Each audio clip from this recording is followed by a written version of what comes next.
All right. Look, we got a lot of news to cover. R.I.P. Dolly Parton, Abdul El Sayed dunking on Jesse Waters.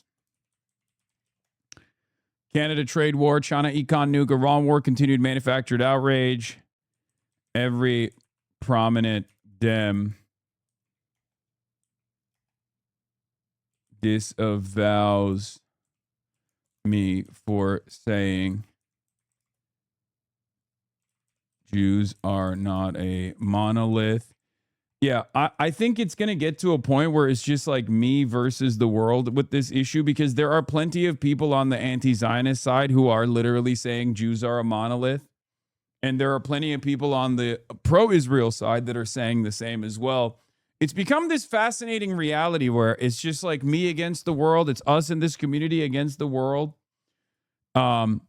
It's truly remarkable, the madness that we're experiencing right now, where virtually everyone on every side of the argument is like, no, actually, Hassan, you're fucking stupid. All Jews care about is Israel, and they are monolithic.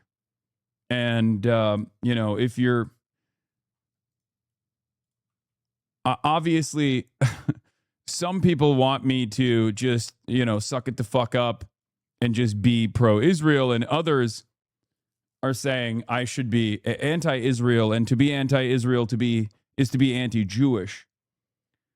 Very strange reality that we live in. I hope that there will be more people that hopefully people will maybe understand and will come to terms with the reality. I don't know. But yeah. CIA in Moscow as well. We'll talk about that. Did you see they put Jared Moskowitz in charge of Middle East subcommittee in the House? They also added Debbie Wasserman Schultz and Wesley Bell. Leadership is trying to stack it so no anti-Israel legislation can ever make it out of committee. Yeah, I see that. I think the Democratic Party is going to do everything in its power to keep the uniparty approach to Israel. It's very clear to me. Yeah, it's nasty. It's totally ridiculous. We live in hell, and every day it is it's increasingly clear that we just have to defeat them. There's nothing we can do other than try, but it is between this and also the uniparty approach to purging Israel critique in the ranks of the Democratic Party, their attacks against me. I'll be honest. I'll keep it $1.50. I think people are recognizing what's going on, but I don't know what to do, man. This is how you lose to Tucker Carlson and JD Vance. Like, JD Vance is going to come out. Tucker Carlson is going to come out and be like, yeah, we are the anti-Israel party. You should vote for us. We're America first. And I think a lot of people are going to do that. If we lose,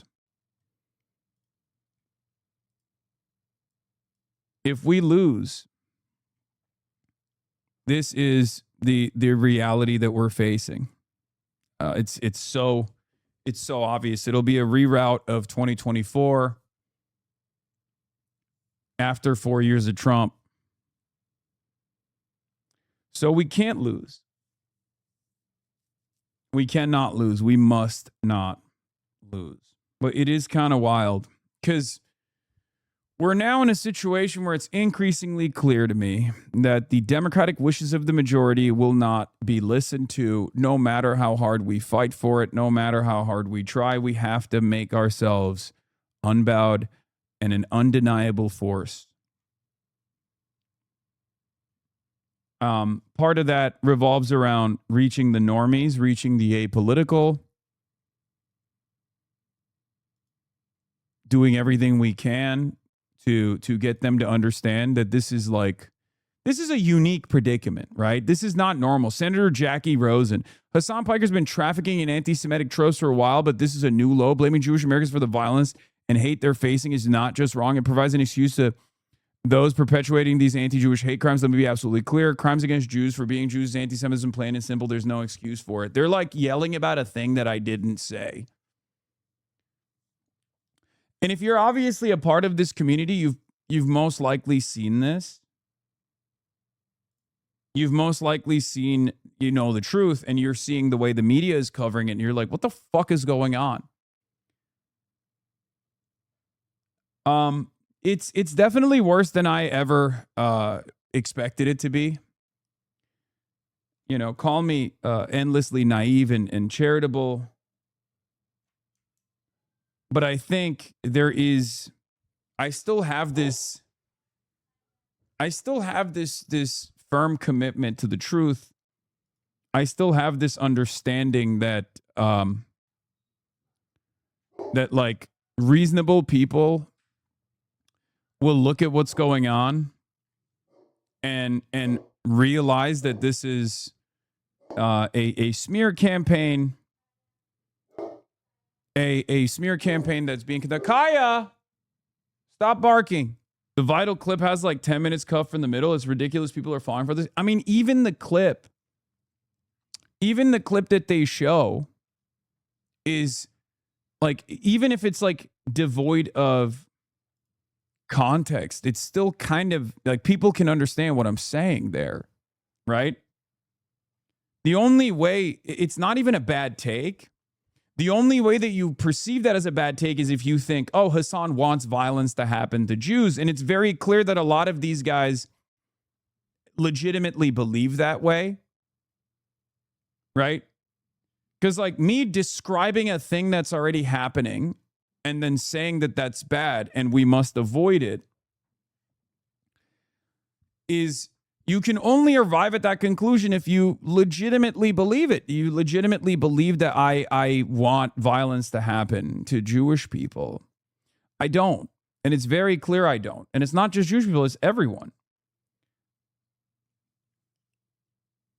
So it drives me absolutely fucking insane, dude. I'm Jewish. I see anti-Semitism everywhere online, except here, except this stream and chat room. This is quite literally the least anti-Semitic space on the modern internet.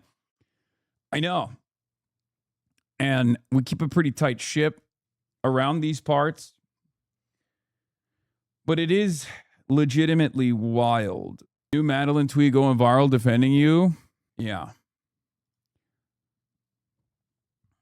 Give us a list of the talking points, King. Every progressive gets chased around about the relationship to Hassan Piker. Has one reporter ever asked J.D. Vance about his embrace of the insane anti-democratic ideas of Curtis Yarvin, or is it about his relationship with democracy hater Peter Thiel? The imbalance is stark. Yeah, I mean, it's a very clear, coordinated war. It's a very clear, coordinated messaging war.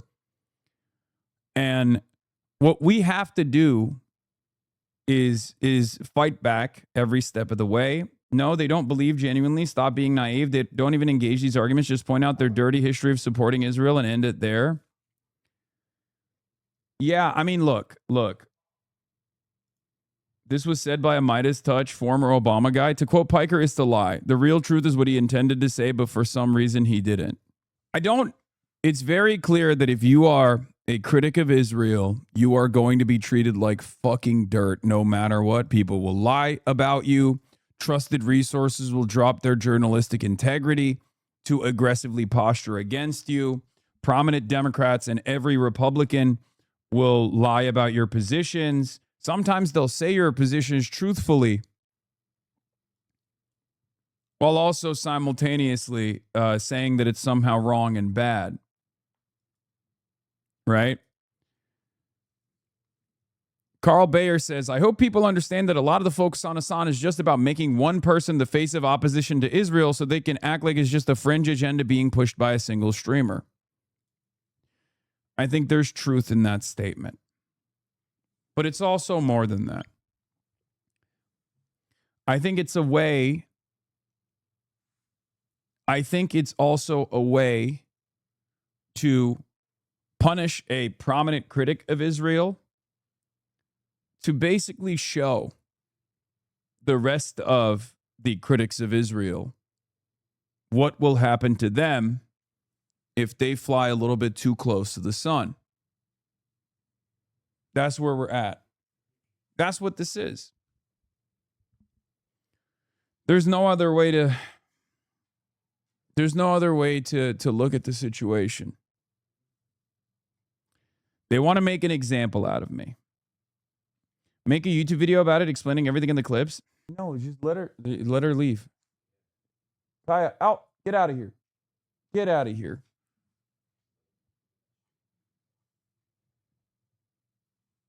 It would be 3 hours long and no one would watch it anyway. No, do it. No, chatters. I have done it. I have done it already. I've done that every single day. What are you talking about? Explaining the clips. The clip itself is already fairly revealing of my position. There is no world where I can get these people to tackle the issue seriously. The only way we can fight back against this is by being an undeniable force that says, like, look, this is completely ridiculous. Very clearly why this is happening. This level of uniparty only takes place when it comes to the issue of Israel. Like, what do you mean? Explain your position. How many fucking times have I done so? There is no perfect explainer that solves this problem. When you have congresspersons from the Democratic Party going on television, going on Fox News and saying that I'm a self-identifying anti-Semite and I'm proud of it. That's what they're saying about me. Or even, who could forget this utter insanity on CBS? Yeah. Just distance yourself from Hassan Piker. Bro, they're making up shit about Mark Ruffalo right now. There will always be a new guy to smear and demand you denounce. Somehow, every time Fox News and the political establishment manage to trick liberals into thinking agreeing with your base is a political liability, and they're probably laughing at them behind the scenes. Yeah, I don't think this is a trick necessarily. I think there are liberal voters who get tricked because they trust liberal news outlets. They trust some of the establishment Democrats, and they think, oh, well, the establishment Democrats are making this a salient issue. And perhaps that's the reason why, it's valid to distance ourselves from this guy. But I think the reality is prominent Democrats know. Prominent Democrats know what the base wants. Establishment Democrats know what our desires are. They know the morality of our desires. They just hate it.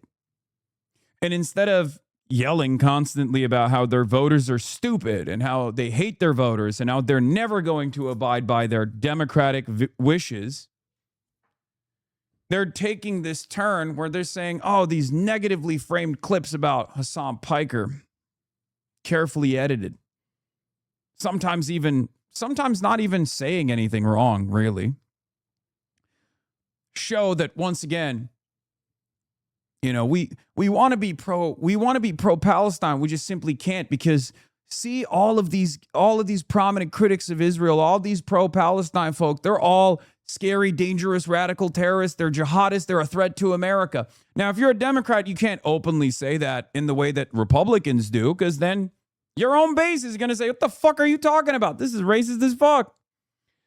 So what they do instead is lean into the Republican madness, lean into the Republican mania, repackage the same argument from an electability framework, because everything has to go back to electability, and that's it. So there's no amount of explainers that I can do, because my job is to explain. My job is to explain. And I'm explaining to you once again, the reason why this is happening is not because of anything I've said. Is not because I'm an anti-Semitic person. I'm not. I have spent my whole professional media career combating anti-Semitism, and I will continue to do so. The reason why you're seeing this uniparty approach is because every Israel First Democrat, every AIPAC Democrat wants to get rid of me. But they don't want to just get rid of me. They want to get rid of all of us. They want to get rid of the 90% of their base of the party that is demanding this change from the party. And that's it. And no one will say it. Obviously, even the new crop of Democrats can't say it because we haven't been able to build enough power internally in the party to come out and be like, the hell are we doing, Hakeem Jeffries, instead of addressing the fact that you're having private closed-door meetings with Jared Kushner? You're over here on CNN condemning Hassan Piker. How about you condemn yourself? They can't say that. That's why you have Zoran Mamdani the next day come out after the Jared Kushner saga, go on television and say, yeah, no, I endorse Hakeem Jeffries as the Speaker of the House. We don't have enough power inside of the party yet where we can actually move our weight around. That's just the unfortunate reality. But that's precisely the reason why someone like myself, who is an outsider, who doesn't have to abide by the party line, who actually has his own perspective, who even at times will be critical of people like Zoran or even Abdul, okay, is a real threat. Because I am not beholden to any corporate entities. I am not beholden to the same investors that corporate media is beholden to. I'm only beholden to you. I will always tell you what my perspective is. I will always tell you the truth. I will always give you an honest assessment of the facts. And that is a real threat. That's it. That's it. That is a real fucking threat. It's a huge threat. I've had to explain to CNN watching Aunt so much about you because of this. She went from not knowing you to being upset by you. I know. It's to fire up the boomers, the boomers that are kind-hearted liberal boomers, self-identifying liberals who still watch television, who still trust corporate media, who don't realize that they're being propagandized towards. It's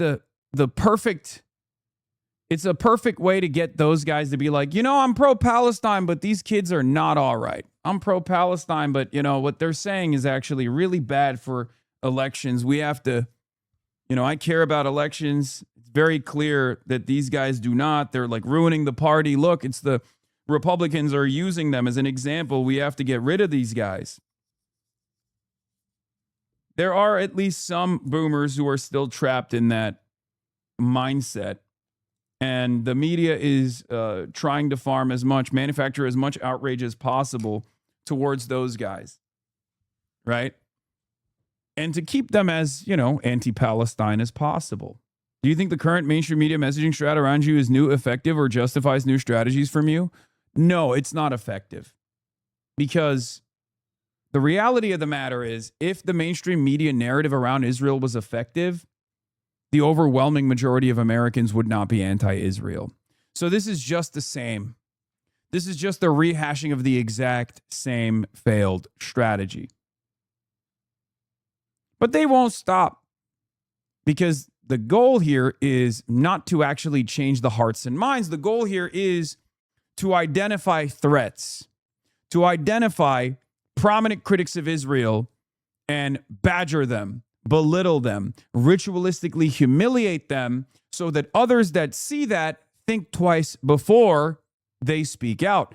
So that others that see that, even if they're in line with the ideology, will also turn around and say, I'm pro-Palestine. I don't really fucking like Hassan either. A lot of people yell at him. I think it's time to cut our losses. Not realizing that there always needs to be an effective communicator, a major media outlet on the independent side that holds this shit together. So if you are a leftist, if you're an anti-Zionist, even if you think that I am ineffective in my ambitions of trying to move the needle in our direction by way of electoralism, you have to comprehend that our enemies, not only the class enemies, but also advocates of a foreign country that are justifying the genocide and demanding more violence, demanding more belligerence, they recognize the danger. They recognize the threat. So they're actively trying to depose and destroy this independent media outlet. That's it. It's not going to work. It's not going to work because I just don't think people have that much respect for mainstream outlets any longer. And it's sad because I am a firm and committed believer in the importance of the Fourth Estate, in the importance of news organs.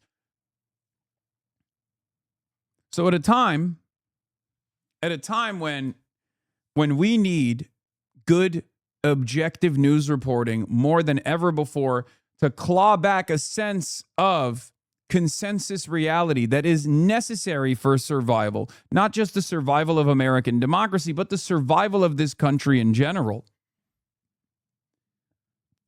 A lot of these corporate outlets are lighting on fire what remains of their modicum of credibility for the same exact reasons why they lost it, in defense of their emotional support apartheid state, in defense of Israel's genocide, in defense of Israel's apartheid. It's a terrifying prospect. It's very frustrating to watch, especially as someone who cares about the importance of journalism. A big part of my job is to do media criticism, right? Media critique. A big part of my job is just doing media critique, but the reason why I do it is because I understand the importance of media, good media.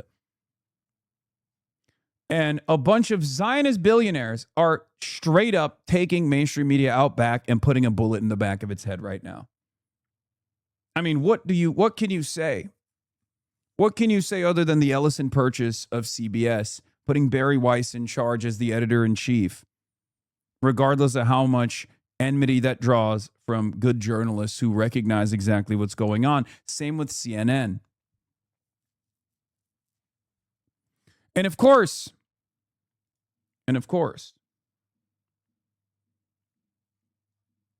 all of this is obviously paired up with an infatuation and an outright unlimited admiration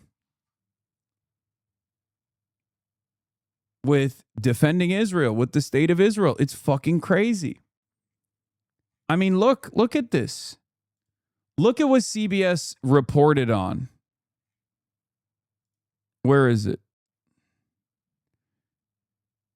CBS News is trying to convince their audience that this comment from me is anti-Semitic. The idea that Jews are monolithic, it's a very dangerous mode of propaganda.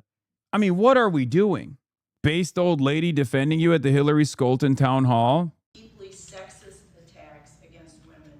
In addition, you insinuated that Dr. El Sayed somehow endorsed the regrettably worded comment of Hassan Piker suggesting that America deserved 9/11 or 9/11. I don't understand that. Your accusations help create the climate that encourages hate speech, like the hunting permit for killing Muslims released by your constituent, Bob Reminga, a current trustee of Plainfield Charter Township, which is in Kent County. And if you haven't seen that, it's really horrifying. Your inflammatory rhetoric has nothing to do with creating a better economic future for the people of West Michigan, and everything to do with protecting the pipeline of our tax dollars to Israel to pay for their health care and their bombs. So why should the taxpayers of West Michigan take your guidance and your comments that are contributing to this climate of hate? And I hope you can respond to that. I'm happy to. So, first of all, I have roundly condemned Bob Remington. His actions, are disgusting, and I have publicly condemned them. Hate in all its forms has no place in the United States of America and should be called out roundly. We're here today to talk about Sean, and I would like to keep the focus on Sean, why he is such an incredible representative. We may not necessarily be in agreement on everything. You're right. I do not support the comments of Hasan Piker. He has said some terrible things about America, about American troops, and I will stand by my comments condemning those. I think they don't have any place in the Democratic Party or in the United States of America. Wait, is that fucking Jamie Raskin? Chat, is that Jamie Raskin standing next to Hillary Skolton? Oh my God. What the hell is Jamie Raskin doing over there? Also, come on, Jamie Raskin, you know better.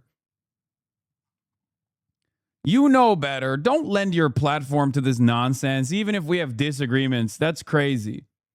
The entire mainstream media is now clearly pro-Zionist. Wouldn't it be right to include all advertising the BDS movement? Wouldn't that help change the media narrative? Okay, anarchy, evolution. Yeah, let's blacklist every media outlet. Like, come on, man, that's not going to work. We have to be focused. We have to be disciplined.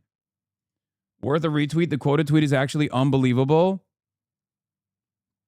Yeah, I saw this. Haley Soifer. We can't create a permission structure for the targeting of Jews due to the actions of Israel, which is anti-Semitic. And there can be no place for rhetoric normalizing the violence in our politics. All Democrats should separate themselves from Piker. He's a gift to Republicans. She just repeated my point. She just repeated the point I was making and then made it seem like I'm saying the opposite. I cannot believe it. I think a big part of that, I genuinely think a big part of this, it has to stem from the fact that my name is Hasan, right? You know, it's got to be because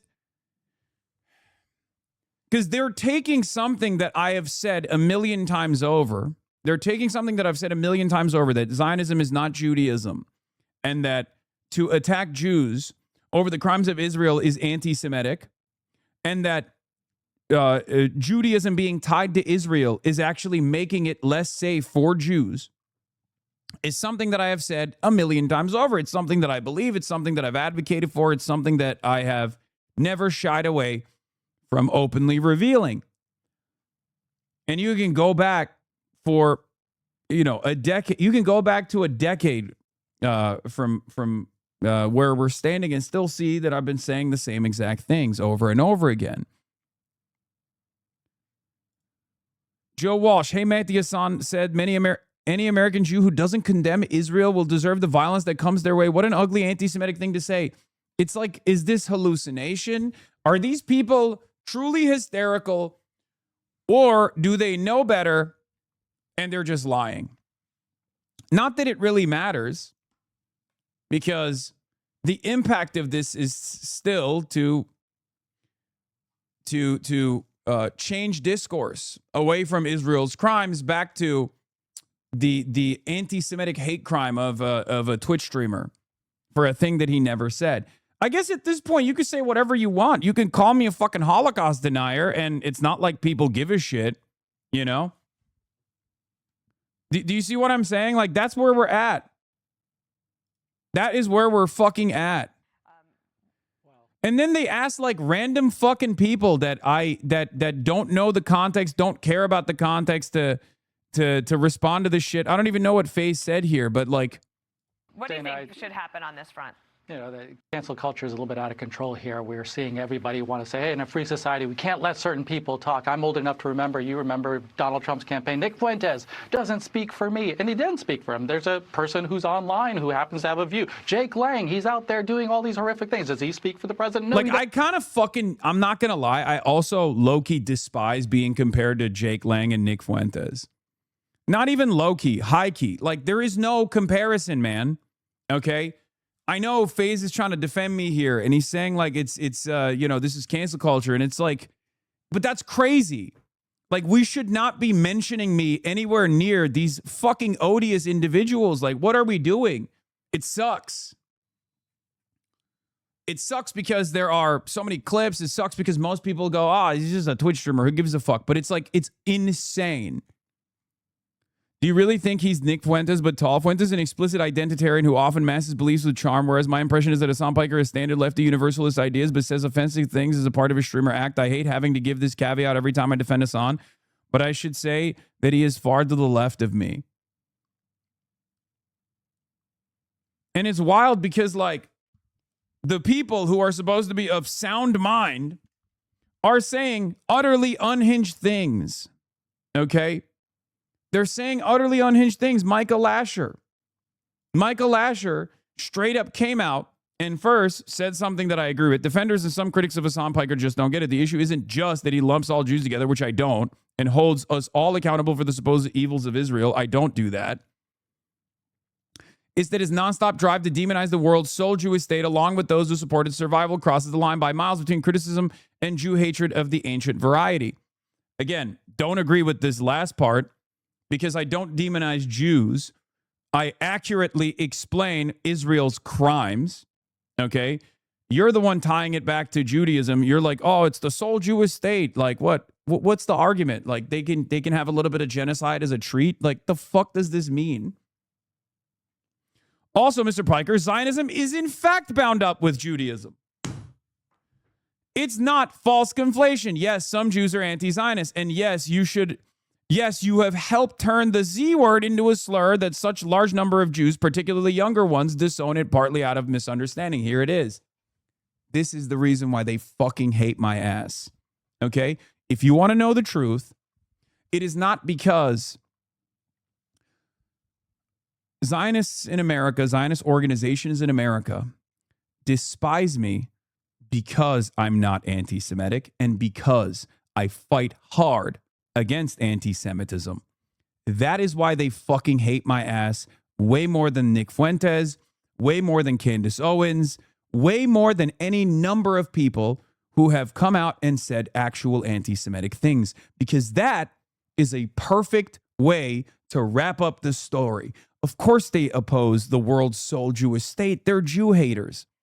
But they can't say that about me, even though they try. But most normal people hear my commentary and they go, what the fuck are you talking about? This guy defends Jews all the time. As a matter of fact, one of the common criticisms that I hear from normies is that I'm doing too much throat clearing anytime I talk. Anytime I talk about the issue of Israel, I will spend a good deal of time talking about the dangers of anti-Semitism. And that hurts the feelings of people like Jonathan Greenblatt more than anything else.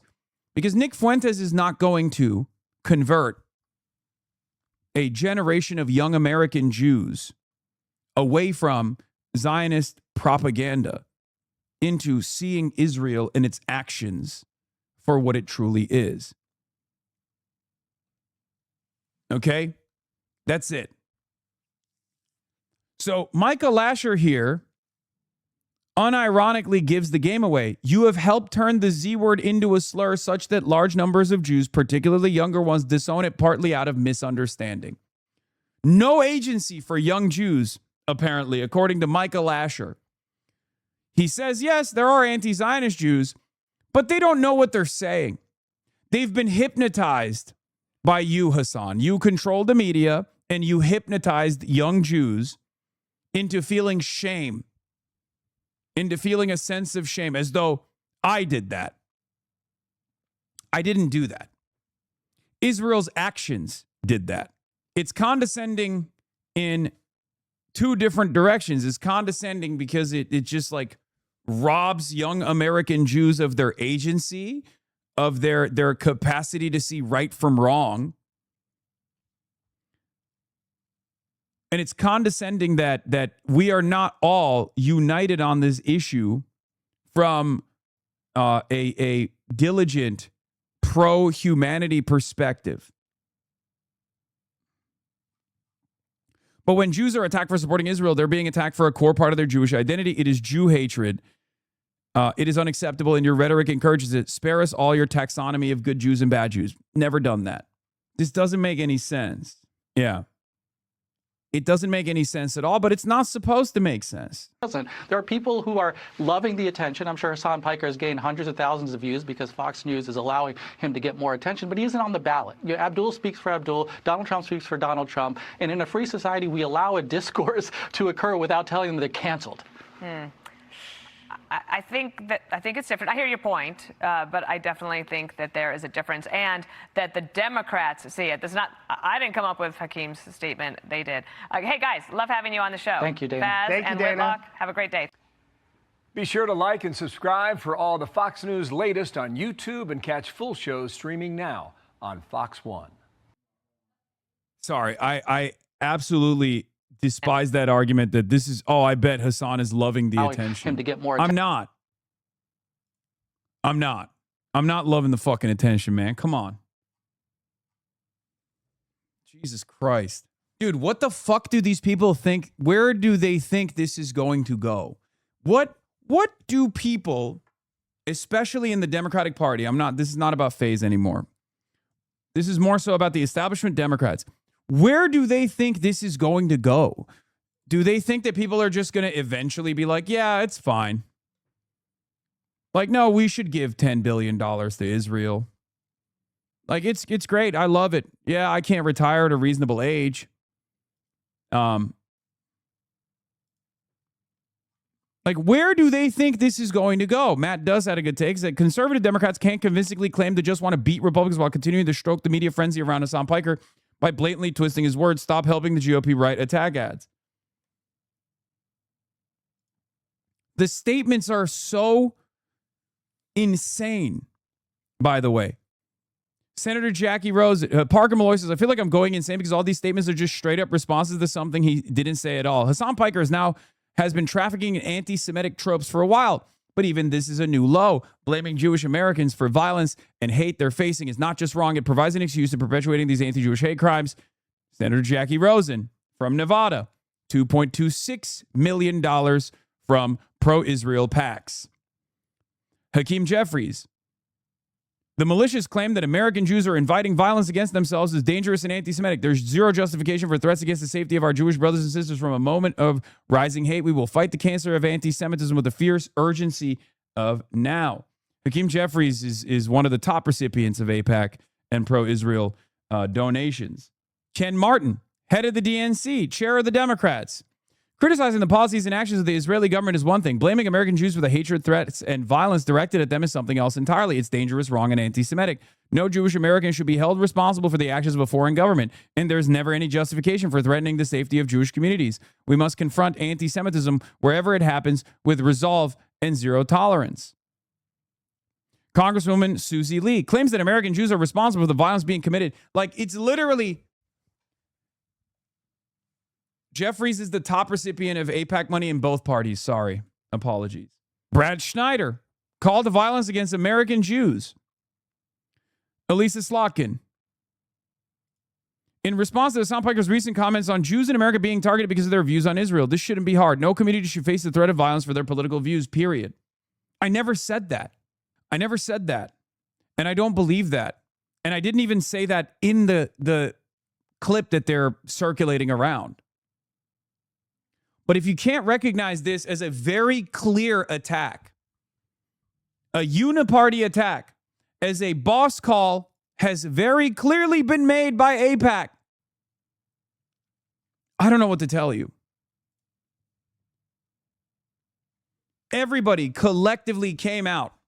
Everyone collectively came out and in unison started lying in the exact same way. Claiming that I mean something that I've actively advocated against my whole life. It's orchestrated. It's completely orchestrated. Yeah, GLD Vittorio said, every Dem political figure falling for the trap of spending more time on Hassan Piker than attacking Republicans is at best easily duped, and at worst has something to gain from Democrats losing in November. Either way, they shouldn't be taken seriously as a leader nor advisor. And of course, on the other side of this, On the other side of this insane saga is the reality that, like, I am being talked about in mainstream news every single fucking day. And yet, despite my accessibility as a media figure, I don't get to talk on my own. You can't just interrogate my views. You can't have an interrogation of my views. You guys had Max Miller on. You know what I mean? You have everybody on. I am such an odious figure that you can talk about me and clip me out of context, negatively frame everything that I'm saying, lie, outright defame, slander, smear. But you can't hear from me personally. You don't have an issue having Netanyahu on. It's deliberate.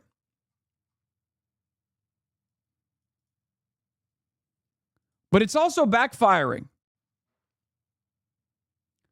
Matt Petty said, the Israel lobby's best hope was everyone in America would move on and forget about why they don't like Israel. This would have been the best time to do that. Gaza has been out of the headlines and Iran is fading out. And yet, AIPAC had to do their mass release, their big memo. And they're going just as hard. Well, liberal outlets aren't going as hard as at Mark Ruffalo. But they're still going super hard. Yeah, Lisa Slotkin did it as well. I can't believe it. I cannot fucking believe it. These guys are toying with the Senate majority now? Yes. Yes. They want the Democrats to lose. Democrats want the Democrats not to gain a Senate majority if that means that there will be Israel critics sitting in a seat of power. That's what this is. They want Abdul to come out and be like, I'm so sorry that I ever entertained even being alongside Hassan. I'm so sorry for what I've said. I'm so sorry for what I've said about Israel. They want people to run around and say, Am Israel Chai? It's ridiculous. Brad Schneider is saying Abdul's statement was not good enough. Of course. Of course. And this is what they're courting, by the way. This is the type of bigotry Chuck Schumer, Hakeem Jeffries, Third Way, and Center for American Progress proudly stand behind. Jewish Democrat Senator Jackie Rosen just slammed Hassan Piker for being a Jew hater. Meanwhile, the Islamic communist in Michigan continues to defend Hassan. Abdul al-Sayed is unfit to serve in the Senate. This is your daily reminder of why it's a bad idea to elect a Muslim into office in America. But I guess this is how it works. If enough people repeat a fucking lie, then it might as well be the truth, right? I cannot, I don't know what to say other than this is not only Democratic infighting that's taking place that's like unbelievably unproductive. It's perhaps the only way that Democrats actually lose, or the only way that Democrats actually lose the midterms, and they're doing it. There are Democrats who are leaning into this on purpose because they are fucking terrified of anti-Israel Democrats gaining any power whatsoever. Or rather, they're terrified of democracy. That's what I need to stress over and over again, because the overwhelming majority of the masses want this. The overwhelming majority of the masses recognize that Israel has committed a genocide, recognize that we also have some level of culpability because they did it with our tax dollars, and they want to stop. They want to stop sending weapons to Israel. They want to stop sending money to Israel. They fucking hate that you can't talk about Israel without a million different prominent people in positions of power demanding your firing, sometimes even your execution. This is exactly why Israel has become a pariah state in the Western world. That's it. Adam Johnson says, reminder that support for Israel among Democrats is lower than support for abortion bans and prayer on school. It's at best an 80-20 issue. It's an objectively fringe position among the party's actual voters, yet Dem leadership is growing more lockstep behind Israel. He said this after Alex Jordan reported that Hakeem Jeffries, only days after meeting with Jared Kushner in that private meeting, is naming Jared Moskowitz, one of the most pro-Israel Democrats, as a ranking member of HFAC's Middle East Subcommittee, House Foreign Affairs Subcommittee on Middle East and North Africa. It shows you everything you need to know about Dem Party leaders' preferred plan for dealing with their base's fury at Israel. Ignore it and maybe it will go away. So at a time when the base is saying, what the fuck are you doing? We need to hold Israel accountable. We need to stop sending money to Israel. Hakeem Jeffries is cutting backdoor deals to elevate some of the more right-wing, some of the most right-wing and pro-Israel Democrats out there at direct odds with the base of the party and its demands, hoping that you don't take notice of this reality because he's chirping about me on fucking CNN. This is what they're doing. This is how politics continues to never deliver the results that you understandably and righteously are demanding. All the while, the base has moved directly against this. Widespread disgust and anger at Israel among Dems voters, or the Democratic voter base, is reflected in dozens of polls. It's real, it's palpable. It'll be an issue for 2028 primaries, but this 6 to 9 month primary window is the only time where party elites have to feign interest in what voters think regarding Israel, and the media regime developing to take anger and channel it into liberal Zionist pseudo breaks with Israel is sophisticated, obvious, and very likely will work. And once this window is passed, a dynamic absolutely helped by the new primary schedule, it will go back to not mattering. The two most powerful Dems in the country are the largest recipient of AIPAC money and someone who said their main job was to keep the left pro-Israel. He's talking about Chuck Schumer and Hakeem Jeffries.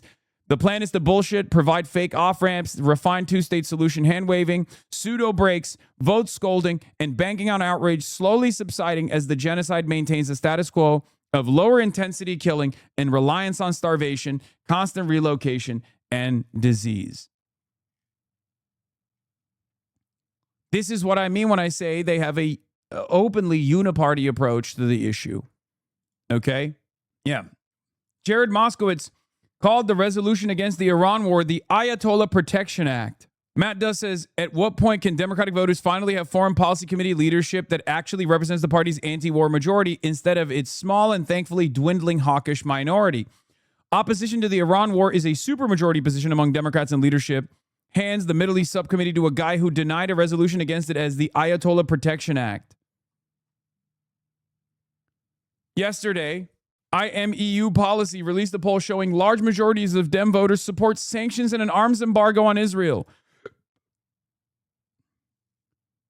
Today, leadership hands the Middle East subcommittee to one of the caucus's most obnoxious pro-Israel ideologues. It's fucking unbelievable.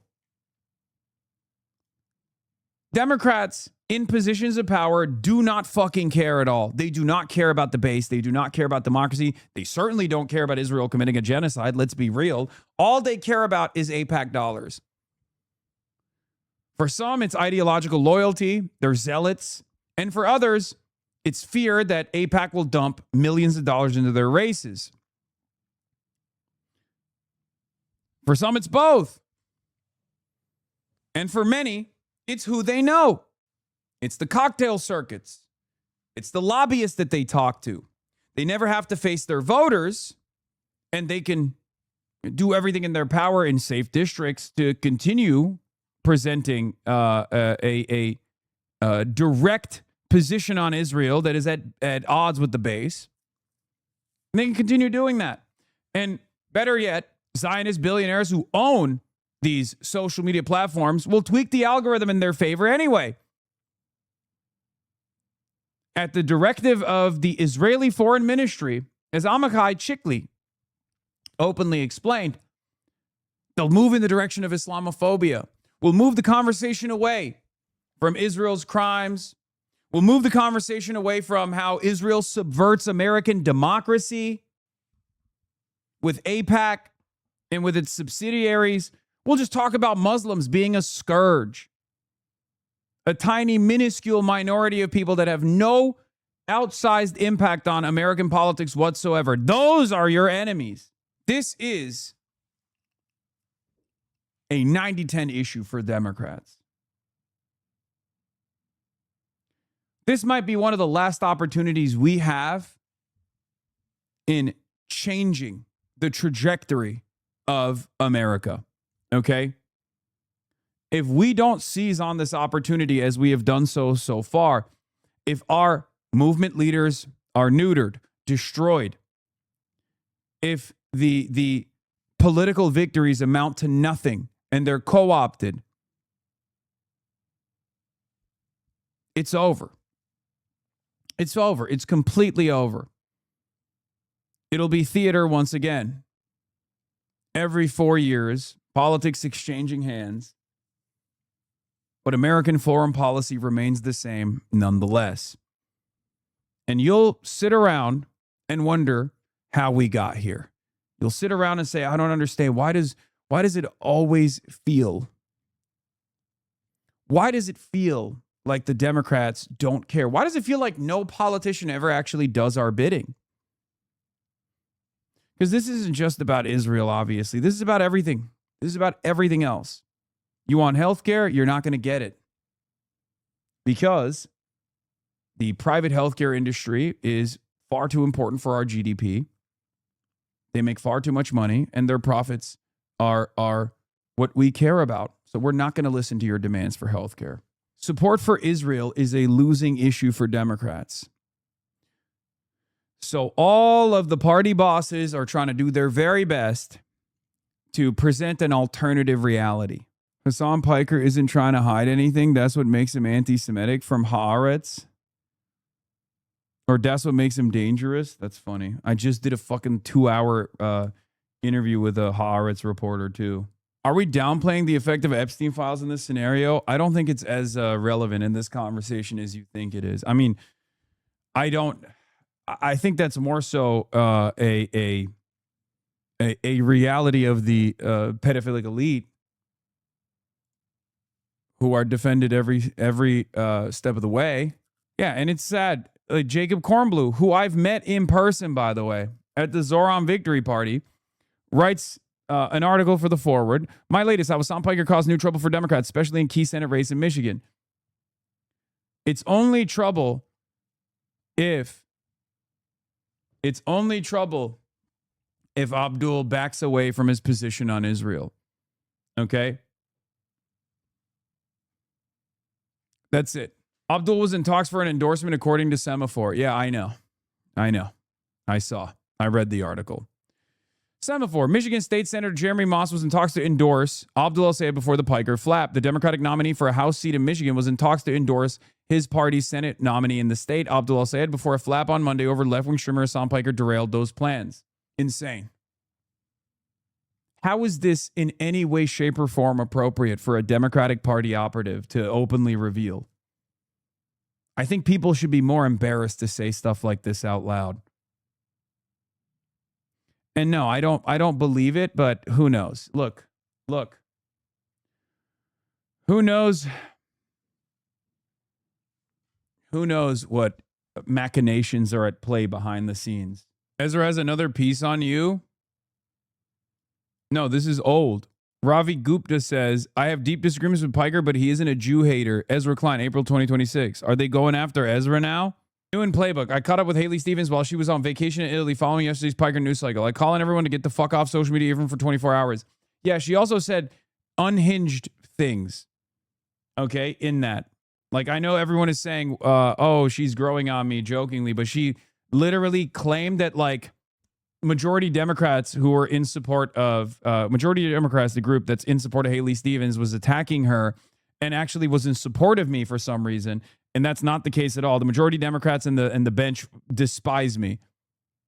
Mallory McMorrow does not like me at all. So I don't know why she was like saying crazy things in that rant overall. Her full statement is not exactly kind, smart, or makes sense at all. The Hassan derangement syndrome is in high gear, though. It's clear. And many corporate media. This is all right. You should just glide above the wave of shit like the legend you are. I hate it for a multitude of different reasons. I hate it, one, because obviously who likes to be misunderstood professionally? Who likes to be lied and slandered? Nobody. But I also hate it because this is the only effective mechanism that the Republicans have to divide the base, to make it seem like prominent Democrats who are against Israel are actually not really against Israel, for the Democrats to just avoid listening to the popular demands being made by their base of support by simply saying, oh, you're just a Hassan Piker Democrat. Fuck you. What is this? You should apply to everyone with this clip, timestamp at 1.1. There's an issue of anti-Semitism that is real in this country. And Israel's behavior, when it claims it's operating in the name of the Jewish people, is actually amplifying and increasing that danger. Yeah, I mean, dude, it's the same. The difference is Ian and Eli, who are wonderful, and I'm planning on having them on the broadcast. They're Jewish. Okay, I'm sorry, that plays a role in this. When they say it, it's different than me saying it. The reception is different. Now, it's not like media. It's not like there's tremendous media opportunities for Eli and Ian to go talk about their book. They're not. They're being blacklisted because if you are in any way, shape, or form anti-Zionist as a Jewish person, your Judaism is called into question. Or you are rendered invisible. That's my point. That's my frustration. Even when someone calls themselves a liberal Zionist like Brad Lander, if they're too critical of Israel, if they say correctly that Israel's an occupation, if they say correctly that Israel's an apartheid, if they say correctly that Israel's doing a genocide, their electoral victory in one of the most Jewish districts in the country is still considered an anti-Semitic attack against Dan Goldman. That's how they covered Brad Lander. Brad Lander calls himself a liberal Zionist, and even then, he is rendered invisible. You could be Jewish your whole life. You criticize Israel a little too much, all of a sudden, people are revoking your Jew card. It's ridiculous. Yeah. Israel has attacked a critical water desalination plant and a mosque in Gaza as it intensifies the attacks on the enclave despite a ceasefire. Every day, Israel is violating all manner of different human rights. Every single day. But all the media has to say for it is, oh, well, people who are criticizing this kind of stuff, people who are calling into question our allegiance to Israel, are actually vicious anti-Semites. They are far, far more dangerous than Israel's actions every damn day. Here's another one. Far-right lawmaker Z. Sukkot smashes Palestinian monument in West Bank while guarded by the IDF. Sukkot confirmed to Haaretz that he participated in the action, saying it was carried out in full coordination with the Israeli military. Look, but guys, let's talk about Hassan Piker. And the thing is, Israel First Democrats unironically support this shit. They don't give a fuck. They don't care. They do not care. They like it. They have to like it. I never thought I'd see the day Zay Squirrel defended you hard. What do you mean? Of course, like Zay Squirrel understands when there is like a ridiculous amount of propaganda being directed at a prominent critic of Israel. Now, there's also this nonsense from Josh Buttheimer on Dana Fash. You've written public letters. You have introduced legislation urging your own party leaders to be more forceful, calling out Jew hate in your party. Did Congressman Jeffries do just that in what you heard? Yes, I commend him for his comments. We need more of that, unambiguous and clear. And I hope that everyone in the Michigan congressional delegation does the same thing. Because remember, as you pointed out, the comments were made associated with State Senator and future Congressman Moss, who is in Michigan, a state senator. Hillary Scholten is the only one who has come out, along with Moss, who's strongly condemning Hassan Piker. The rest have been crickets. I hope that my entire leadership and members across Michigan and around the country make it very clear, like Leader Jeffries did. There is zero place for this kind of hatred and language and vitriol in our party or in our politics. And then let me be very clear, because Mike Lawler and I have a resolution condemning Hassan Piker, we introduced a couple months ago, along with Candace Owens, who also peddles in hate. I think we should immediately vote on this legislation the week we're back and make it very clear on both sides that we condemn this both anti-Semitic, anti-American type of rhetoric. And there is zero place for this kind of hatred from somebody like Hassan Piker. He's pathetic and he should be put outside and not welcome into any kind of tent. This is not just like, oh, look at how silly this is, right? This is not just about like the silliness of prominent members of Congress, prominent Democrats demanding an unambiguous admonishment, a disavowal of everything that I stand for, everything that I support. It's not just silly. To say this is silly is to refuse to reckon with how dangerous this reality is. Okay? It's not just a silly and stupid thing. It's not just a distraction. I think this is also a media operation to defang a prominent critic of Israel, to discipline the rest of the anti-Zionist coalition. Is an anti-Semite. It is what it is, and I don't think he would even claim otherwise. He tries to slice the words up. At the end of the day, that's what he is. Nobody should be anywhere near this guy. No one should campaign with him. No one should repost him. And frankly, anybody who is quiet right now is complicit. Everyone. Yeah, this is completely insane. Of course, he's going on Fox News and saying this. Bro, you broke his brain. Guys, he knows better, okay? He knows he's lying. He knows he's lying. You think he's confused? He's like, oh, well, Hassan would agree to being an anti-Semite. He would say it out loud. It's like, no, he's fucking lying, dude. He's not. I know sometimes I say like, well, some of this is hysteria and some of this is just like outright lies. He is a fucking liar. That's it. Then sue the fuck. Many of you do not understand the complicated ways of being a public personality, not a private citizen, but a public personality and political speech. You do not understand how difficult it is to actually prosecute a defamation claim in this goddamn country. Okay? None of you know anything about how litigation works. There are instances where it goes beyond a certain line, but because of the threshold to successfully litigate defamation as a fucking public personality, especially in the political speech category,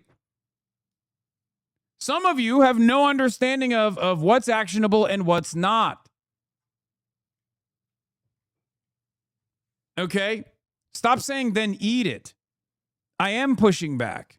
I'm pushing back against the lies with truth. Should come out against this guy, and we should vote to condemn him when we get back to Congress. Again, Mike Lawler and I have a resolution. I'm hoping that Republican leadership bring it to the floor so we can stand up to him and to people like Candace Owens who are spewing hate across the board. Yeah, he knows better too, because look. Argument is that he is anti-Zionist and not anti-Semitic, and that they are two very different things.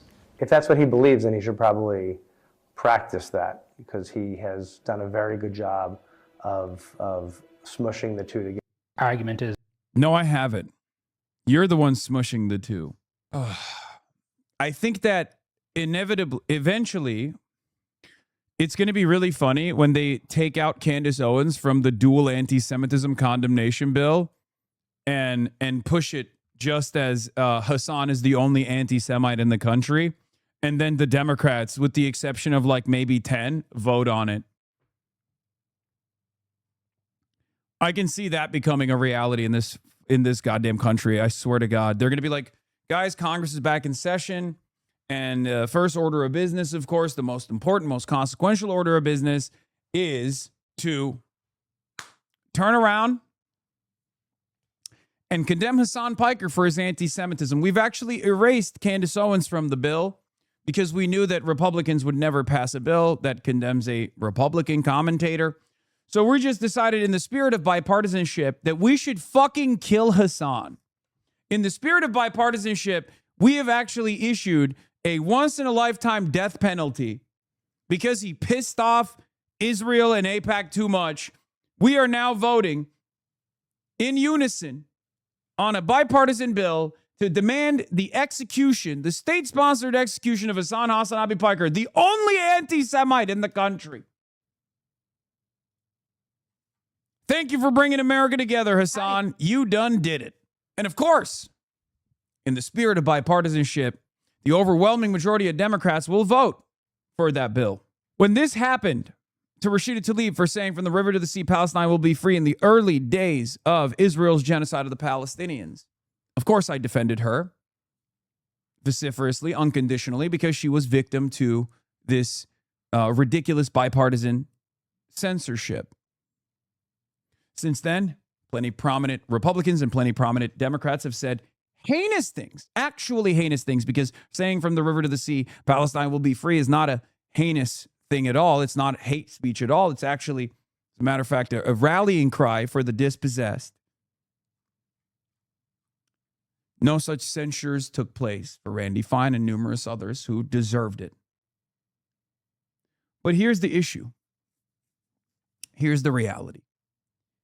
That was in the beginning of Israel's genocide. Rashida Tlaib was obviously right. She's Palestinian herself. She's intimately familiar with the Israeli apartheid. She's been victim to the Israeli apartheid regime. She was right back then. But perhaps people were not ready for how right she was back then. Now they're trying to do this again. And this time it's going to be even less effective because the overwhelming majority of Americans already recognize what Israel is doing. They see it. They don't like it. And you know what they fucking hate? When envoys of Israel or people who place the interests of Israel above the interests of American citizens come out on corporate media and demand a tarring and feathering of prominent critics of Israel. They associate all matter of valid, reasonable critique of Israel with demands from some of the most annoying fucking figures of cancellation, isolation.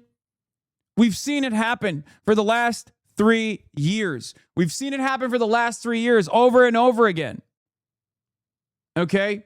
Brian Tashman says, the reason you see establishment figures relentlessly focus on Hassan Piker after they supported Israel's campaign of extermination and starvation enabled by Biden and Trump is so they can tell themselves they aren't immoral or wrong. It's Israel critics who are the immoral ones. Yeah, that's part of it for sure. My county GOP posted photos of you. Saratoga County Republican Committee. When you wonder why people get radicalized by Democrats, here's the hairy, fairy godmother of the movement, Piker the punk. Yeah, Rhinos, we said it. He's a punk. Sorry if it's controversial or confrontational, but just because you forget 9/11 victims doesn't mean we don't. Second Amendment all day. Freedom of speech is the best part of America. Blowback from meddling in the Middle East is real. Hassan is more American than anyone trying to cancel him. Bigoted fear-mongering post because MAGA is all about fear, hate, and cruelty. He's a Twitch streamer, lol. Dana Fash getting called out for not even having you on to talk. Yeah. This is the effect of the Abdul statement. It had zero. Yeah, of course it didn't.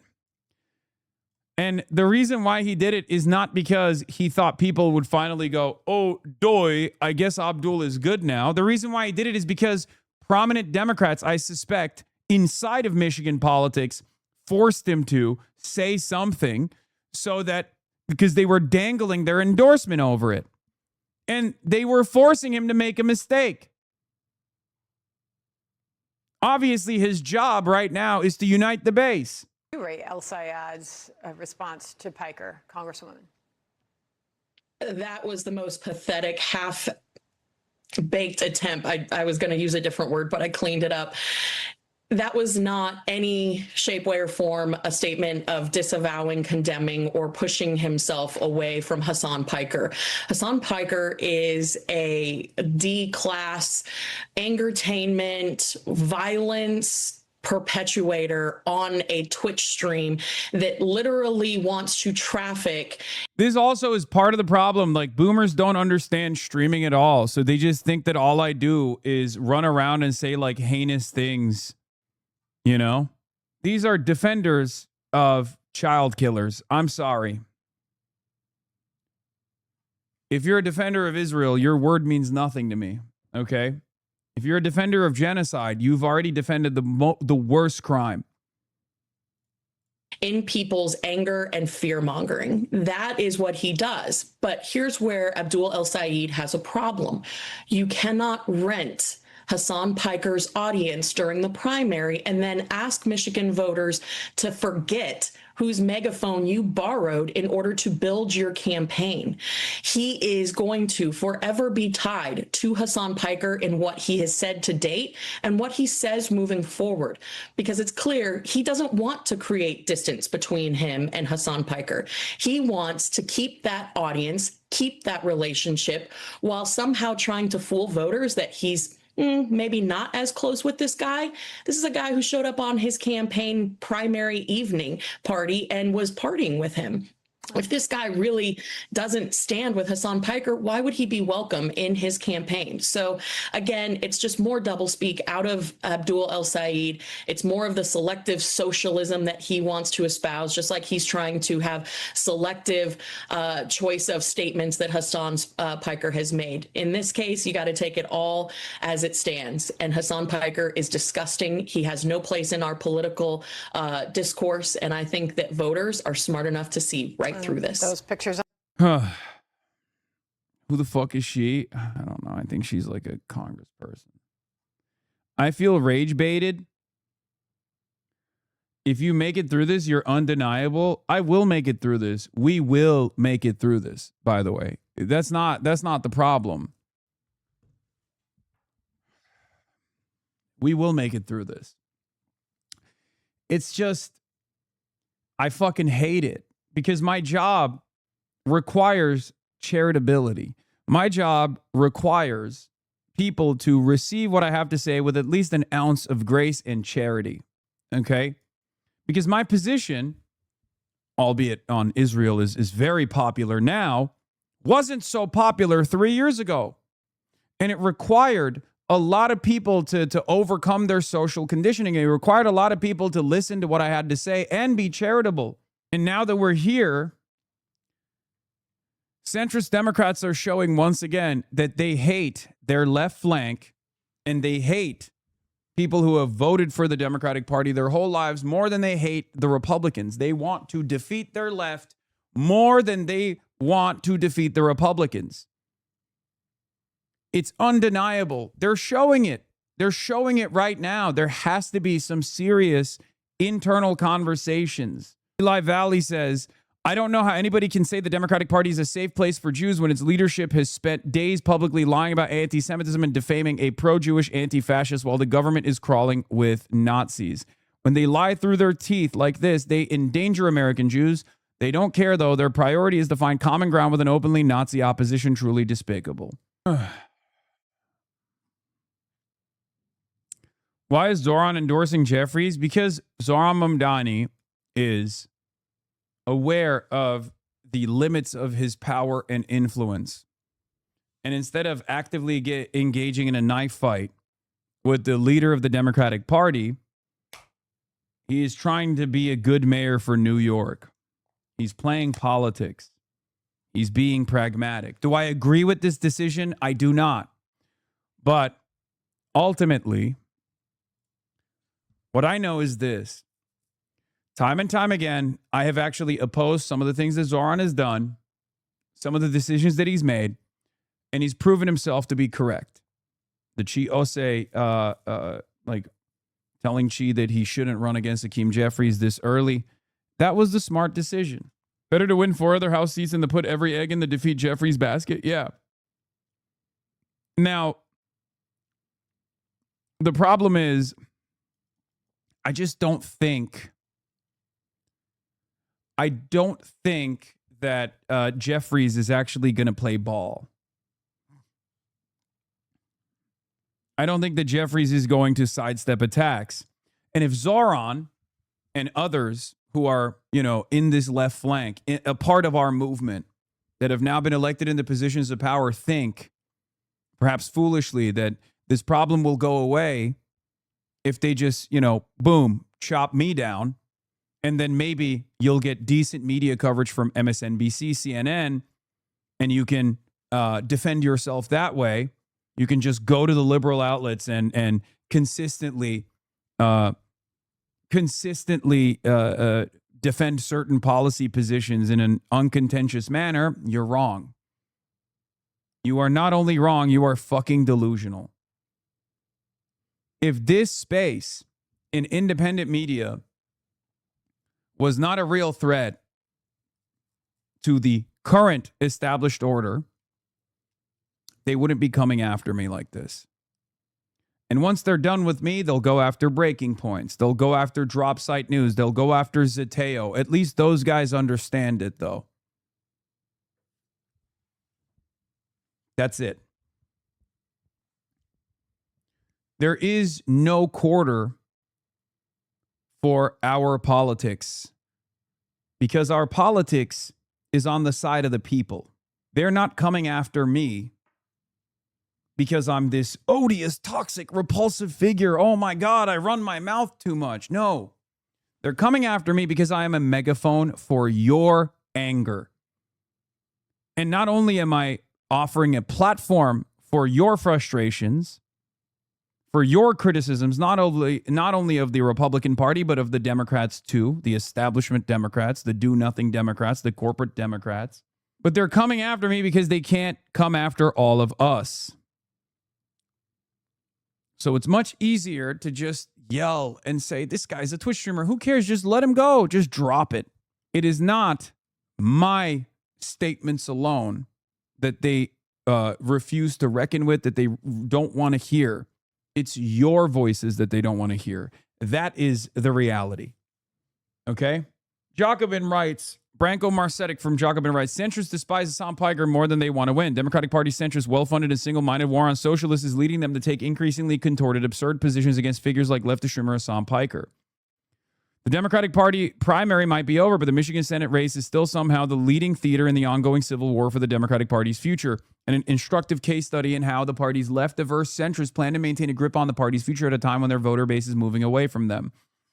3 weeks after the Democratic primary was settled and progressive insurgent Abdul al-Sayed won the party's Senate candidacy over his centrist Israel lobby-backed opponent, there's yet another Hassan Piker news cycle gumming up the race. This time, Piker is being accused of threatening or calling for violence against Jews, specifically for showing an image of the pro-Israel Michigan State Senator Jeremy Moss, and then warning that if American Jews continue to tie themselves to Israel, eventually someone's going to come around and take action not against the state of Israel, mind you, but against American Jews. Al-Sayed has already publicly disavowed the comments and distanced himself from Piker. A host of centrist Democrats who both have it in for Piker and were distinctly unenthused about Al-Sayed in the first place have turned these comments into a controversy, given Al-Sayed's earlier decision to campaign with a left-wing Twitch streamer. It's quite a twist in the race, even with the primary over, and the party's voters now focused on beating the hard-right Donald Trump loyalists on the Republican ticket. Mike Rogers, the party's centrists, are still effectively attacking their own candidate. The clip that they and others are responding to is not surprisingly deliberately edited to make Piker's remarks sound as offensive as possible. In a longer, unbroken video of what Piker said, he's specifically responding to two things: a user who describes themselves as an anti-Zionist Jewish person struggling to change the minds of others at their temple, and the news that Moss was withholding his backing for Al-Sayed until he fulfilled the nebulous condition of demonstrating some serious outreach to Oakland County's Jewish community. Here's a fuller transcript of Hassan Piker's remarks. Look, the anti-Zionist Jews in my community, you have a very tough job ahead of you, where you have to go back to your communities and try to get your elderly relatives to understand that this connection between Israeli and Zionism that is expressed over and over again through a lot of these Jewish institutions is teaching people the idea that Jews are monolithic. And this is it's a very dangerous mode of propaganda. And you want to know why? Because people don't fuck with Israel any longer. And if Jews in America keep putting this idea out there that they're singularly invested in Israel, eventually someone's going to come around and take action, not against the state of Israel, mind you, but against American Jews. Now, is Oakland County's Jewish community in unison making this demand of Abdul al-Sayed? No, of course not. But if there isn't opposition from Jewish figures in this community that are loud about the divergence between this representative and their own desires, then the media narrative will set in. Even if they don't realize this media narrative presents Jews as single-minded and singularly invested in the continuation of the Israeli apartheid. I don't know how many different ways I can explain this. I don't know how people don't recognize how dangerous this predicament is, how dangerous this is for Jews. You're running around basically tying your entire identity to a country that'll inevitably be seen as Jewish ISIS. And you're saying, as Jews, this is all we care about. You're making anti-Semitism worse. Perhaps it's because of the truth of that sentiment that has frustrated so many Zionists in the media, both Zionist Jews and Zionist Christians alike. It's an extreme stretch to describe Piker's remarks as an incitement or justification for violence and bigotry against Jews. The basic point he's making, that the tendency by pro-Israel voices to conflate Jewishness with lockstep support for Israel makes Jews less safe, has been made by a number of Jewish voices, including Ezra Klein at the New York Times, David Cleon at The Nation, Norman Solomon at The Guardian, union organizer Molly Kraft, and Hannah Arendt nearly 80 years ago. This controversy also comes as al-Sayed's Republican opponent, Mike Rogers, getting a free pass from both al-Sayed's centrist Democrat critics and the national media for surrounding himself with a panoply of unsavory characters. A campaign campus coordinator who promotes white supremacists and joked about expelling Jews to North Korea, another member of his student outreach team who defended young Republicans who had been caught making racist jokes and saying they love Hitler, and a faith coalition leadership team made up of homophobic extremists, an anti-Muslim bigot, and one pastor connected to a church sex abuse scandal. It is a remarkable scenario for Democrats concerned with bigotry to entirely ignore these distasteful and alarming associations held by a member of the opposing party and focus their attacks on their own candidate instead. It is a sign of the importance that centrists see in winning what they view as an intra-party civil war. It is a fight they seem to see as more important than winning a Senate race and control of Congress. Al-Sayed's primary win was a shock to the system for Democratic centrists, involving not just the victory of a pro-Palestine Medicare for all supporting progressive in a key battleground state, but also one in which the Democratic Socialists of America didn't endorse yet play a key role. This put establishment Democrats in a bit of an awkward position. They have long claimed the left habitually refused to vote blue no matter who come the general election, and so paved the way for GOP victories. This wasn't actually true. It's been one of the Democratic center's most reliable go-to attack lines against their left flank. With the tables, you should write an opinion piece for the New York Times.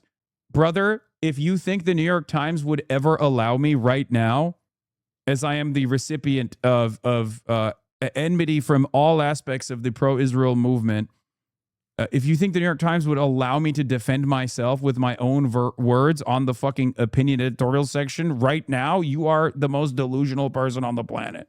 They absolutely would, friend. I have tried in the past, and they told me to fuck off, okay? Maybe today, with the additional attention, they might do that, but... One Michigan rep, Hillary Skolton, had preemptively refused to back al-Sayed against his Republican opponent before he'd even won the primary, and she now continues to do so, despite being called out for it by one of al-Sayed's own former rivals. Days after his win, Third Way, a Wall Street-funded organization that advocates for Democrats to adopt Republican economic policies like cutting Medicare and Social Security, announced a $15 million campaign to attack both the DSA and candidates who work with the group, even if it meant costing the Democrats swing seats. They specifically name-checked al-Sayed as one of their main targets. I will tell you this much. Okay, I will tell you this. I understand as a part of my job, I understand how media narratives work. I understand how propaganda works.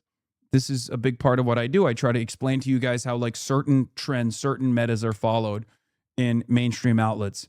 And there's this this united front approach that sometimes establishment media takes. I never thought that I would be the recipient of this. I never thought that I would be at the heart of this united front approach coming from centrist pundits, right-wing Democrats, the entirety of the Republican Party, in direct coordination with the GOP, as they attempt to undermine a very important Senate seat, that the Democratic majority in the Senate hinges on. Abdul's victory.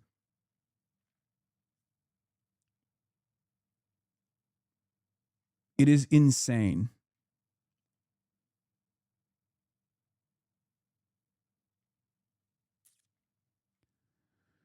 Meanwhile, the week before this saw several stories about prominent Democrats publicly abandoning the vote blue no matter who ethos. A group of prominent Michigan Democrats announced their support for El Sayed's GOP opponent for purely factional reasons. If El Sayed were to win the general election in this important swing state, we fear the far left and anti-Jewish elements in the Democratic Party would become dominant, including in the imminent 2028 presidential race. They wrote not long after the news that some Democratic bundlers are raising money for his Republican opponent.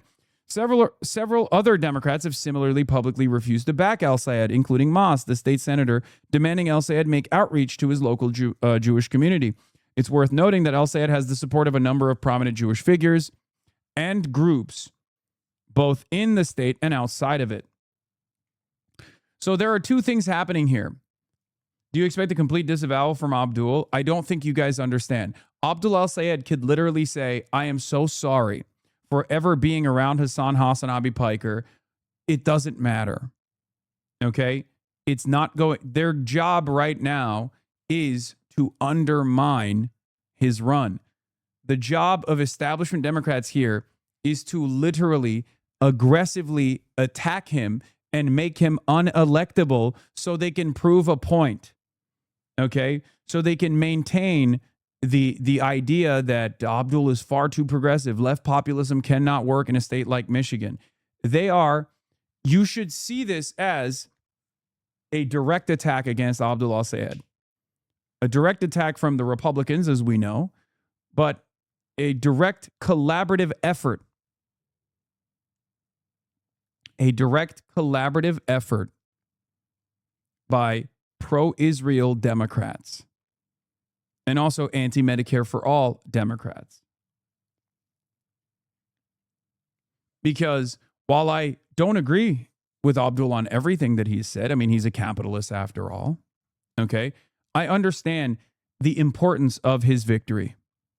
I understand it for the necessity of maintaining a Senate Democratic majority, which, once again, is not going to be entirely comprised of allies, as we have seen over and over again, but it will be a Senate Democratic majority nonetheless, and it is an absolute necessity to start gumming up the works of American fascism, okay?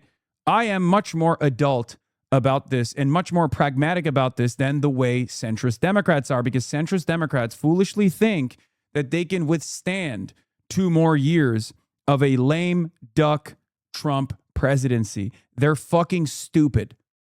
Okay?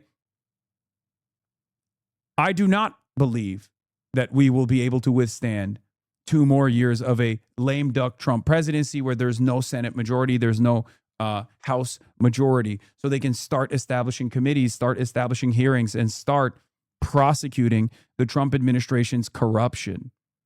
Centrist Democrats do believe this because they're fucking dumb. They believe that it's better for the Democrats to lose than to win with the aid of the left. It is suicidal. That's what it is. They're not dumb, they're paid. No, they're dumb because they think that these same fascist forces won't come after them. That's why they're dumb. They think, oh, as long as we collaborate with the Republicans, they won't come after us. They'll just take care of our commie left flank. They're fucking stupid. They think their complicity with the fascists will take the crosshairs away from them. Eventually, they will be in the concentration camps by our side. That's why I say it's dumb. Yes, Weimar 2.0 is right. Appeasement does not work. You have to fight back. Abdul El Sayed distanced himself from Hassan Piker's comments on American Jews. I'm not a fan of Hassan, but how was his comment wrong? If you conflate the interests of Israel with the interests of Jewish diaspora, you'll get more anti-Semitism. Hassan is correct here. They were like, meh, close enough. Not remotely. Right-wing Israeli interests have a lot of centrist balls in vices, and they will turn every time they see a left-wing threat to their power. The comments in the article that Hassan made on stream aren't even controversial if you have anything above lukewarm IQ. I guess they're taking it and running because he said someone will take action against Jews. But even in the full context of the quote in the article, you can obviously tell he's not saying someone should do so, but that the narrative that American Jews are a monolith when it comes to Israel will cause harm if it's not spoken out against. Also, for what it's worth, this article is literally what he's getting at with the quote that it's using to frame him as anti-Semitic. Conflating anti-Zionism with anti-Semitism is extremely dangerous and what gets American Jews targeted in hate crimes. The writer of this article is literally being anti-Semitic by trying to paint Hassan as such. Yeah. No, it's really good that that pro-Israel folks are doing a number on the argument that anti-Semites represent. That anti-Semites say what? They say Jews are organized. They say Jews control the media. And they say that Jews, through organized Jewry, will flex their muscle over and over again. And that they're single-handedly invested in the protection of the Israeli state and its ambitions, no matter how belligerent, no matter how it diverges from American foreign policy. So it's very cool when so many prominent Democrats will then come out aggressively posturing against a prominent critic of Israel who also happens to combat anti-Semitism and then routinely say, no, you don't understand, Jews are monolithic. Nexus Project scholar basically repeating what you said in the clip. I know. It's so fucking annoying. It's so insane. Anyway, here's El Sayed weighing in on the Hassan Piker controversy, I guess, or this is Wood TV. A live stream from a supporter of Democratic U.S. Senate candidate Abdul El Sayed is causing quite the stir, and not just from Republicans. News 8 political reporter Rick Albin in studio now with more on this controversy. Rick.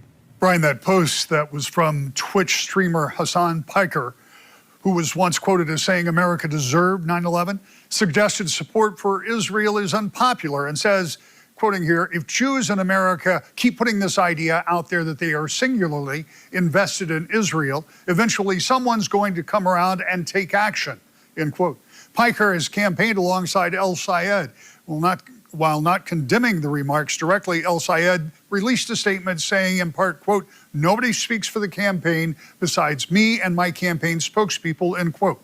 This all started after a recording surfaced, allegedly, from U.S. House candidate Jeremy Moss, who is Jewish.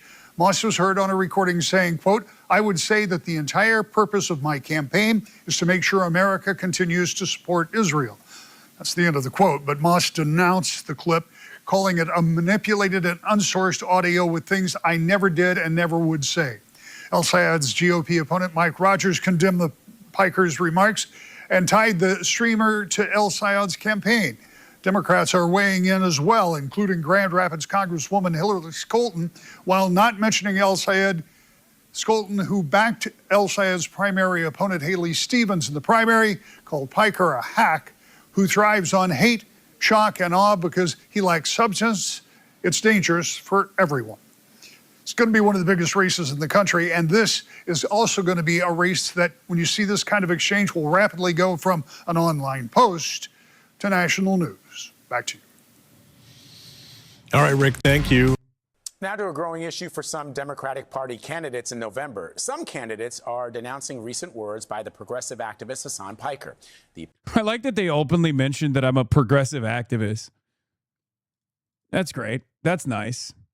That's cool. I'd prefer socialist, but it's fine. Jesus, you're on every network. Yes, dude. Yes. It is a coordinated takedown. It is a coordinated effort. I've listened to the full clip, and it's very obvious that Hassan is saying a version of the point Ezra Klein made here. We have 70 days left to the election, and every single news cycle about internal fighting is a gift to MAGA freaks. We got to get it together, folks. No one cares. The other side of this is that centrist Democrats do not care. They don't.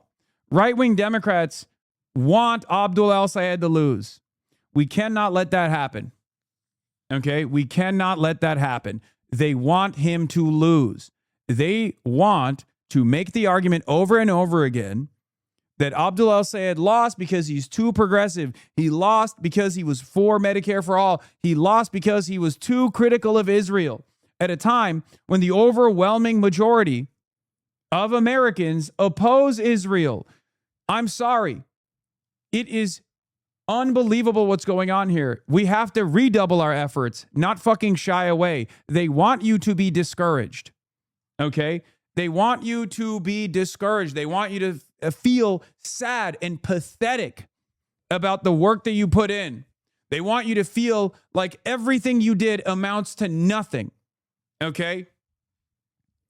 Because if the goal is uniparty, and at least for some right-wing Dems and right-wing fascists in this country, that goal is uniparty.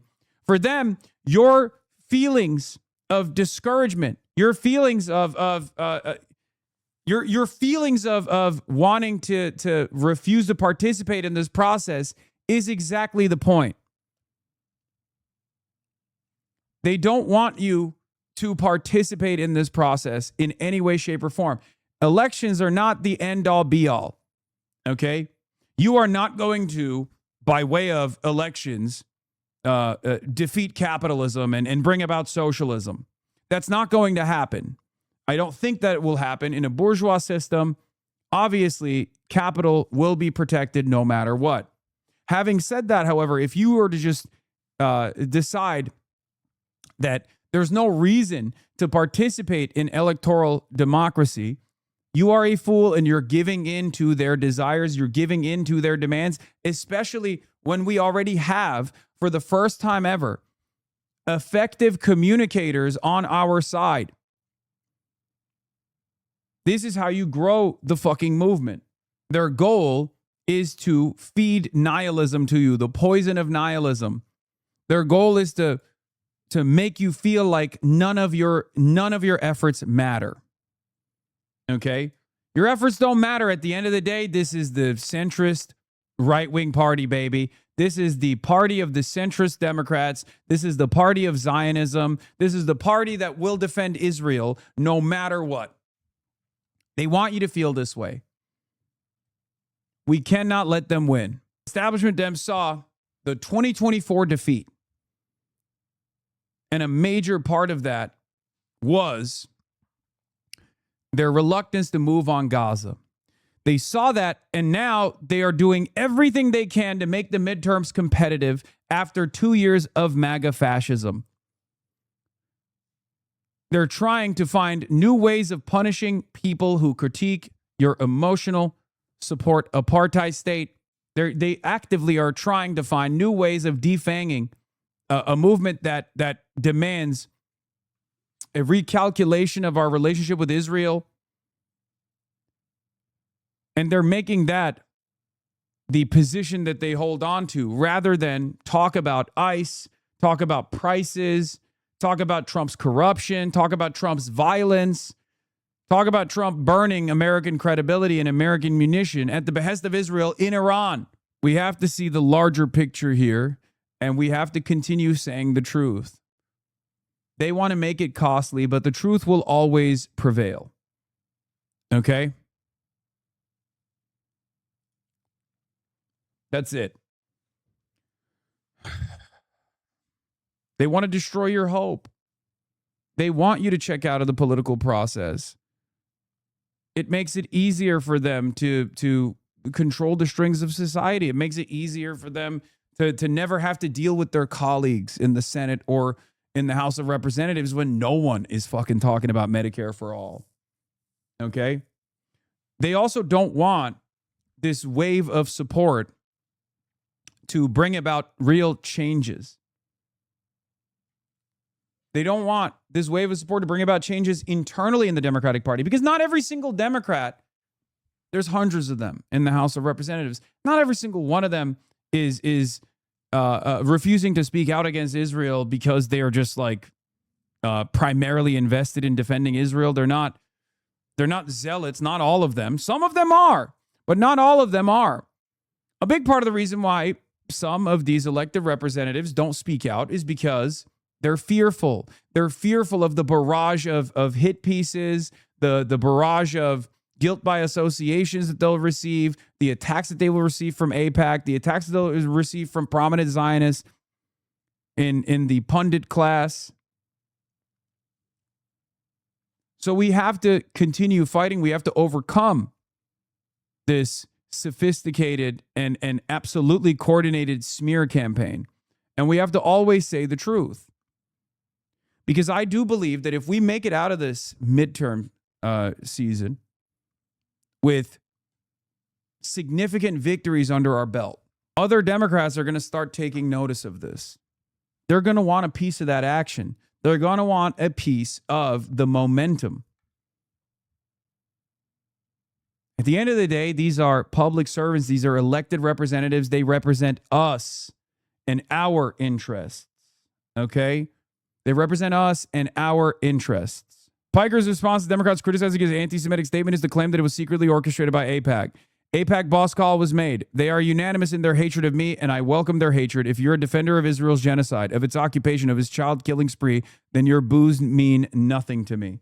Yeah, go ahead, Jonathan. Keep chirping. This was never supposed to be easy. Okay? Power does not concede without demand. And power never concedes unless there is also a real push for it. So we have to be unbowed, we have to be resilient, and we have to become undeniable. This is one aspect of it. Elections are simply one aspect of this process. It's not the end all be all. I'll keep repeating it over and over again. I know that some people hear me say this and they go, oh, let's vote for liberal Zionist Democrats and then we'll make the changes. It's fucking bullshit. Okay? That's not the argument that I'm making. So stop. Of course, it's not going to be easy. These people did not get the positions of tremendous power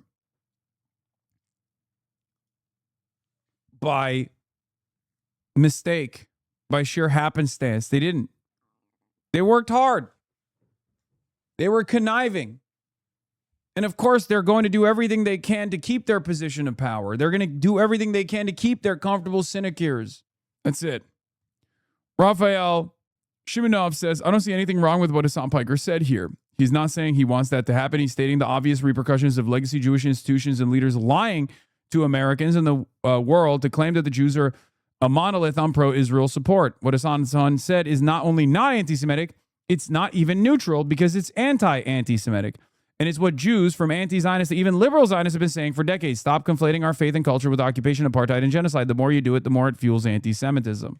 Elite Dems thought Biden's age was a huge liability, and the response was to lie about his fitness, shield him from public view, and avoid talking about it.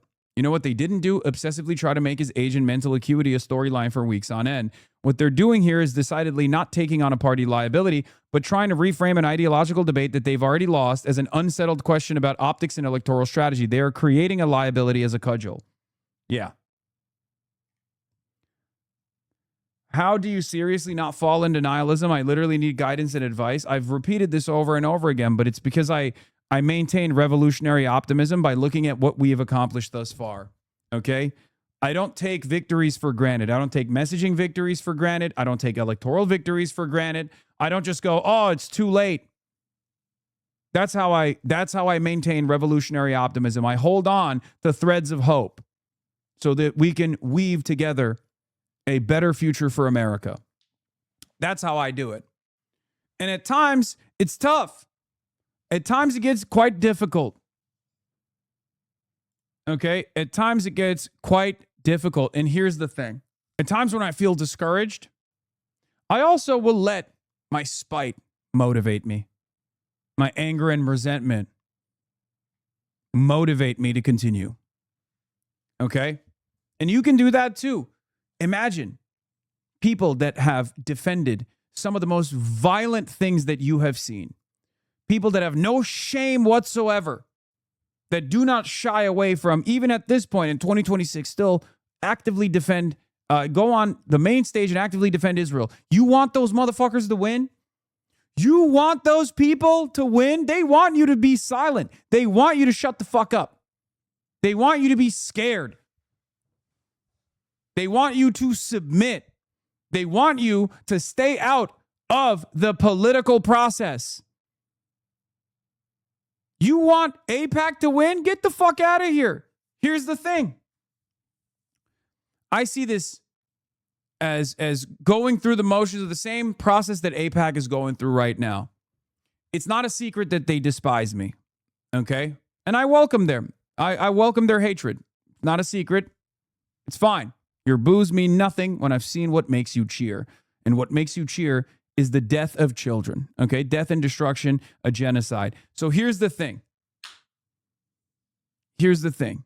AIPAC recognizes that they are far too toxic of a political entity in American discourse now, in American politics now. So much so that Mike Rogers, who just got done in my fucking backyard of Los Angeles, California, doing not one, not two, but 3 different closed-door AIPAC fundraisers in this goddamn state, in this goddamn city.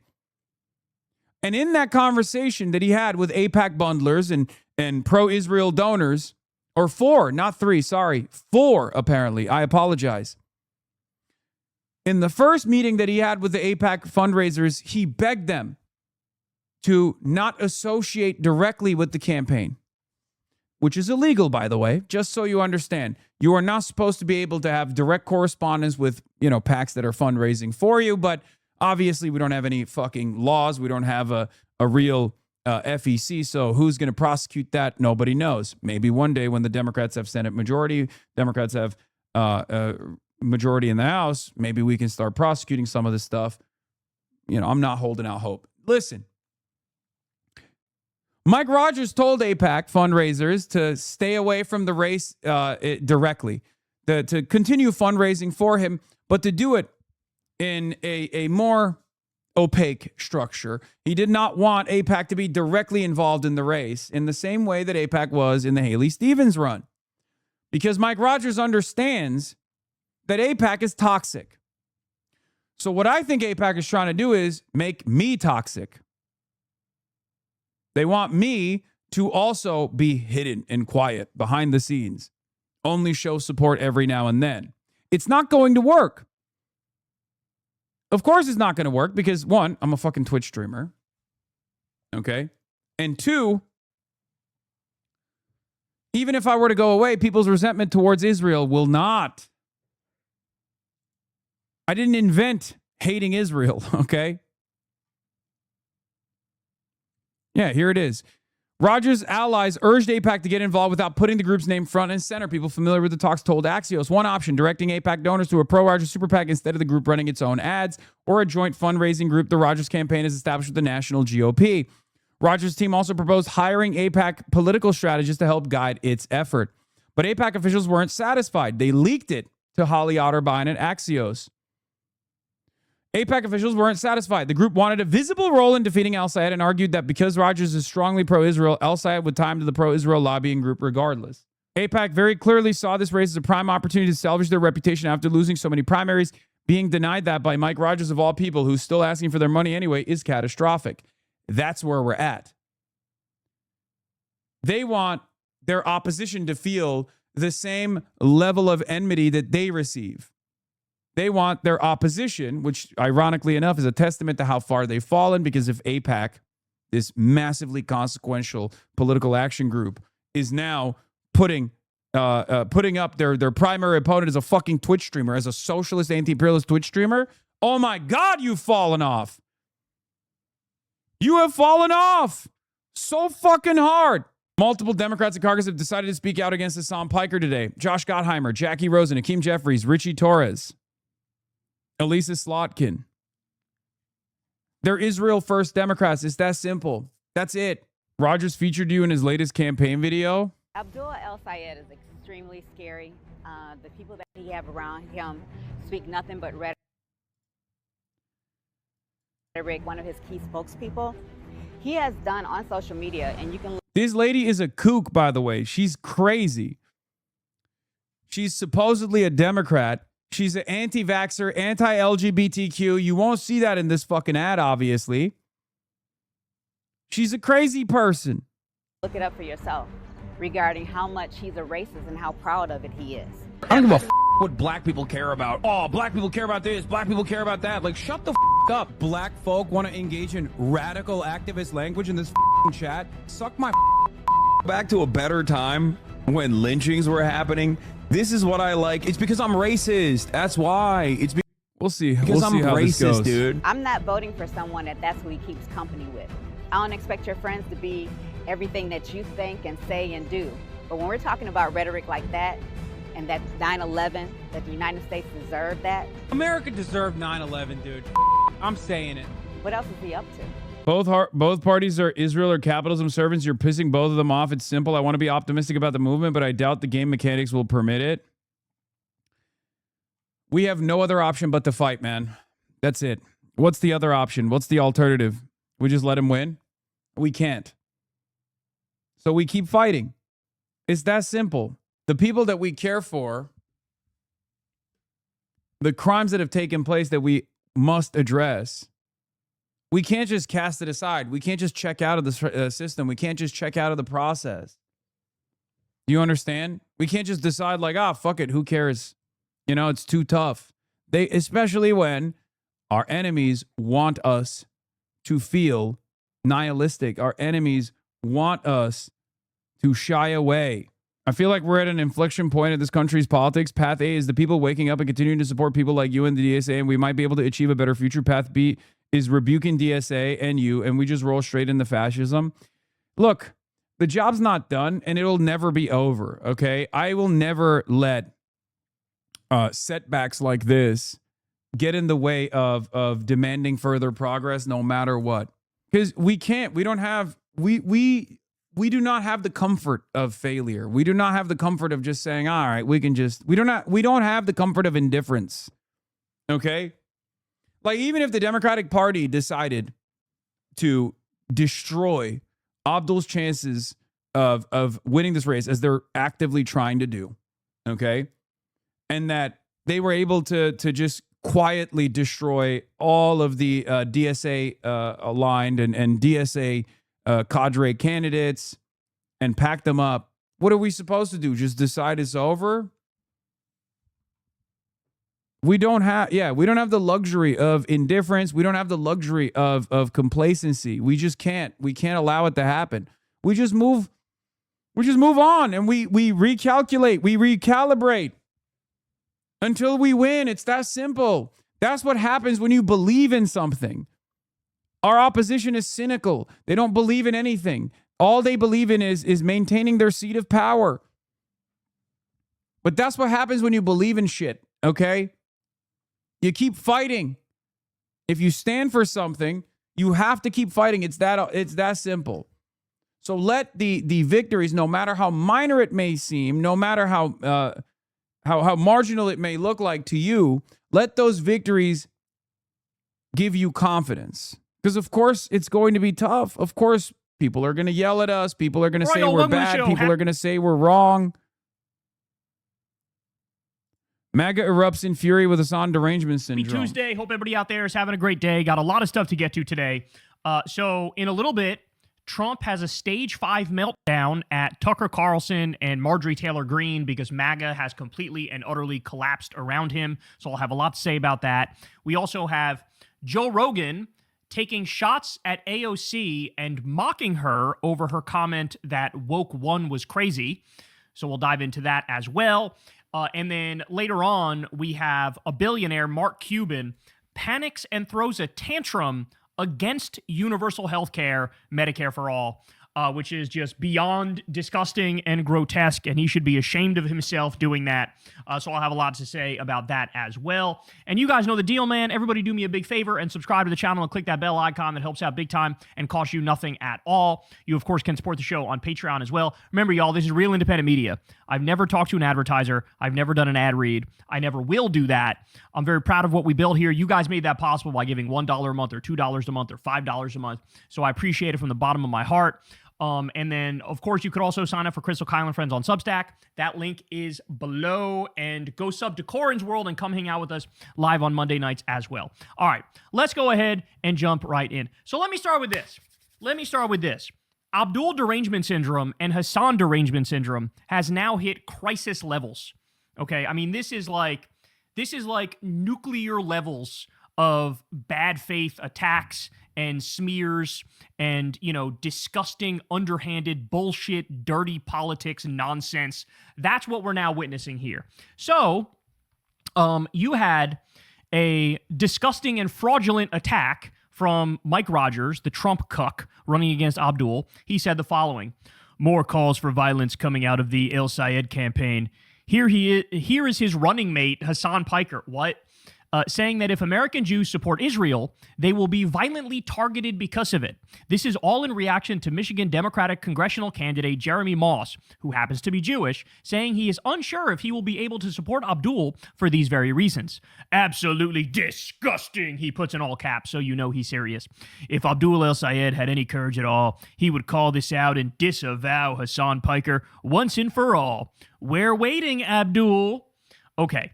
So he's citing this DSA Watch account, which is another hack smear account, which looks for out-of-context clips to try to smear left-wing people. And he plays a 51-second clip here. Now, I'm going to get to Abdul's reaction in a second. But first, let's go to this. So Palkey says the following.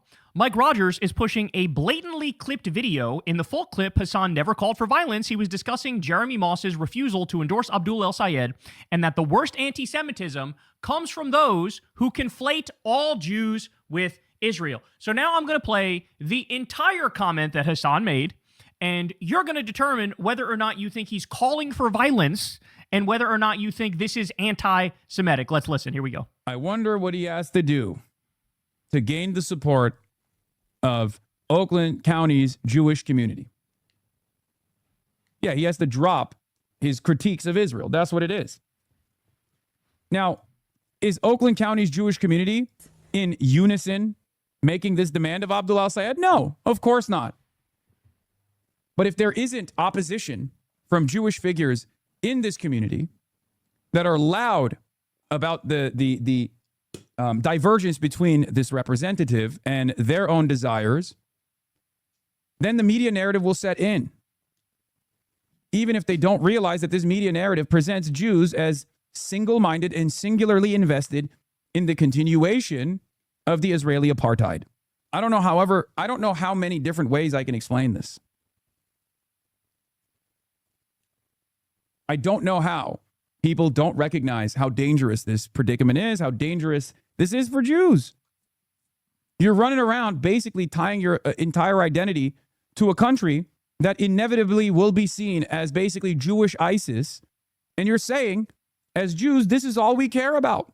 He's literally calling out Zionists for making anti-Semitism worse by insisting that all Jews are represented by the state of Israel. He's saying that makes Jews less safe. He is literally calling out Zionist anti-Semitism. That's the point. Let's continue. Republican U.S. Senate candidate Mike Rogers is endorsing a one-year moratorium on new data centers. Look at that. Look at that. They are positioning themselves and reacting to the popularity of our policies, our positions. Look at that. Yeah, Ben Jacobs says, Ben Jacobs reports on Jeremy Moss's take. Adam Johnson says, I'll translate for those unfamiliar with these serious outreach threats. Moderate on Israel, support apartheid and the arming of genocide, albeit some mild scolding about Netanyahu, or else I will withhold my support and help Rogers. This is a variation on Hakeem Jeffries' further conversations threat. There are pro-genocide uncommitted movements everywhere for those with eyes to see. That's precisely what is going on here. These guys are shamelessly ignoring the doctor's advice. Fuck, I had more water than I ever have today. Okay, hold on. I got more water. I will drink more water. Saying that they are uncommitted.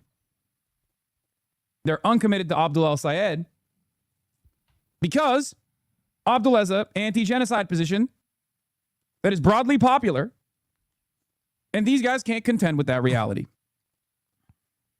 They want Abdul to take a less popular and immoral position, a position that he does not hold. It's totally ridiculous, and we should not let these people forget. We should not let others forget what shameless positions that they are holding on to in this pivotal moment where the Senate majority hinges on this seat, and they are casting that aside. Because while not all Jews in Michigan are single-handedly or single-mindedly in unison holding up the continuation of Israel's apartheid as a major reason as to why they will withhold their support, there are those who are doing that. And we must not let people forget that reality. What part of that was anti-Semitic? What part of that was a call for violence? The Mike Rogers campaign, the MAGA Republican, Mike Rogers is simply flat out lying, and aggressively so. That's what's happening here, and everybody who's being honest knows it. So, naturally, the Diet MAGA Democrats get in on the fun. Okay? The Diet MAGA Democrats, one of them named Hillary Scholten, who said during the primary that if Abdul wins, I don't know if I could support him. I'm probably not going to support him. Now she's out here pissing in the punch bowl and trying to take down Abdul, doing MAGA's dirty work for them. So she comes out and says, today, Congresswoman Hillary Scholten issued the following statement after Twitch streamer Hassan Piker said that American Jews who support Israel are inviting violence. In his stream, Piker directly discussed and targeted Michigan State Senator Jeremy Moss. More on that guy in a second, by the way. Showing his picture while stating that eventually someone will come around and take action, not against Israel, but against American Jews. Today, Congresswoman Hillary Scholten issued the following statement after Twitch streamer Hassan Piker, blah, blah, blah, blah, blah. Hassan Piker calls for violence against American Jews. Excuse you? That's just fucking defamation. You're just fucking lying. And directly naming a Michigan elected official and future congressional colleague, Jeremy Moss, are unacceptable. Full stop. Piker is a hack who thrives on hate, shock, and awe because he lacks substance. Oh my God, that's so ironic because all he was doing was talking substance there. It's dangerous for everyone. We should all be calling out this disgusting rhetoric so it loses its grip on our politics once and for all. It has no place in Michigan and no place in our country. So Hassan literally calling out anti-Semitism is anti-Semitism according to these people and is a call for violence according to these people. You literally cannot make this up if you try. So Justin Canoe says the following. He didn't call for violence. He rightly pointed out anti-Semitism is rising because of Israel's actions. And the more American Jews defend them and do the work of anti-Semites by tying Jews to Israel, the worse it will get. And here you are doing exactly that. It is amazing. I've never seen such a faker outrage cycle in my entire fucking life, bro. I've never seen one this bad. By the way, just for those of you who are unaware, and just so you know how utterly obnoxious and fake this outrage is, here's a video that was posted by Hasanabi Productions. It's a 30-minute compilation of Hassan calling out anti-Semitism and how criticism of Israel shouldn't be conflated with criticism of Jews, okay? So next time somebody accuses him of being an anti-Semitic based on a 20-second out-of-context clip, show them this. And you don't even have to say anything. Just show them this. I'm obviously not going to play the whole thing here, but listen to the sort of stuff that Hassan says all the time. Anti-Semitism is a canary in the coal mine of fascism. It's one of the oldest bigotries that has caused those of the Jewish faith a tremendous amount of pain. From pogroms to the Holocaust, Jews have always been singled out by those in power as a scapegoat for instability and economic volatility people in power caused. A resilient, nascent anti-Semitism is a constant threat, especially as economic instability makes those in power seek out old targets. They're not very creative, usually. They just always rehash the same propaganda over and over again. This is precisely the reason why I am terrified of the conflation of anti-Zionism and anti-Semitism. I mean, he could not be more clear. It's literally 30 minutes of him making the point that the enemy is Zionism, the enemy is not Jews. Jews are our brothers and sisters. How many times and how many ways can he make that same point? So, to my surprise, Abdul drops a statement, my statement on Hassan Piker's comments regarding Jeremy Moss. Abdul says, quote, I believe all Americans deserve the right to advocate for what they believe without fear of violence. This is particularly true for communities that have been intimidated for their beliefs in the past. My commitment to Jewish safety is the same as my commitment to the safety of my own daughters. Anti-Semitism is a scourge, and we need to address it in all its forms. Yeah, his big mistake was saying my statement on Hassan Piker's comments regarding Jeremy Moss, or his comms team putting that out there.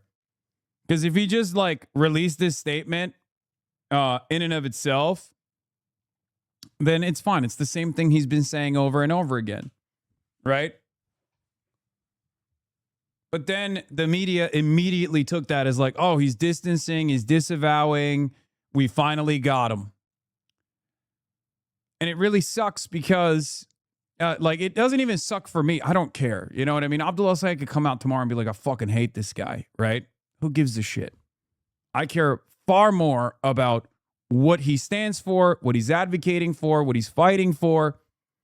And obviously I would care as much as, how this signals that he might be invested in capitulating, right? Invested in capitulating to power centers in the party. But he's not doing that. I don't believe he's doing that. The reason why I feel so discouraged about this is because this allows a new opening, a new line of attack to say, oh, well, now that you've admitted that this guy is toxic, now that you're distancing yourself from him, you know, now that you're distancing yourself from him, are you ready to apologize every day for the rest of this election cycle for ever entertaining Hassan? And it's also based off of a falsehood. Because if he were to say, yeah, what Hassan is doing is dangerous, it's toxic, how dare he claim that Zionists make Jews less safe by consistently conflating Zionism with Judaism, then they can turn around and attack him for his own words because he's also said that. Because it's the truth. They'd be like, oh, really? So why did you say that last week? Why did you say that the week prior? This is the Zoran problem as well. And I stand against any rhetoric that puts the community at risk. But I want to be crystal clear. Nobody speaks for this campaign besides me and my campaign spokespeople. And while politicians and pundits try to make this race about a Twitch streamer, we're going to be talking about gas, groceries, good schools, and healthcare. Because that's what Michiganders keep asking about. It's why I'm fighting to get money out of politics, money in your pocket, and Medicare for all. So he doesn't fully throw Hassan under the bus. He doesn't do that. But he also doesn't really say, like, they're lying and this is fake outrage, right? And so, naturally, some people are criticizing Abdul here and going, really? Really? Because it almost feeds in to this mind virus of faux outrage that, like, Hassan was being anti-Semitic and calling for violence against Jews, which is a flat-out lie. A flat-out lie. So I don't know why you would drop this statement in particular, okay? I don't know why. I'm sure in Abdul's mind, he thinks like, well, I didn't throw Hassan under the bus, so like, that should count for something. But I don't know, it seems to me to just be feeding the fake outrage cycle. Because what they're going to do now is they're going to go, we got him. And they're going to, you gave them an inch, now they're going to try to take a mile. That's how it works. You can't give these motherfuckers a centimeter or a fucking millimeter. Okay? This was fake outrage. They were lying from the beginning, and that's what needs to be said. That's what needs to be pointed out.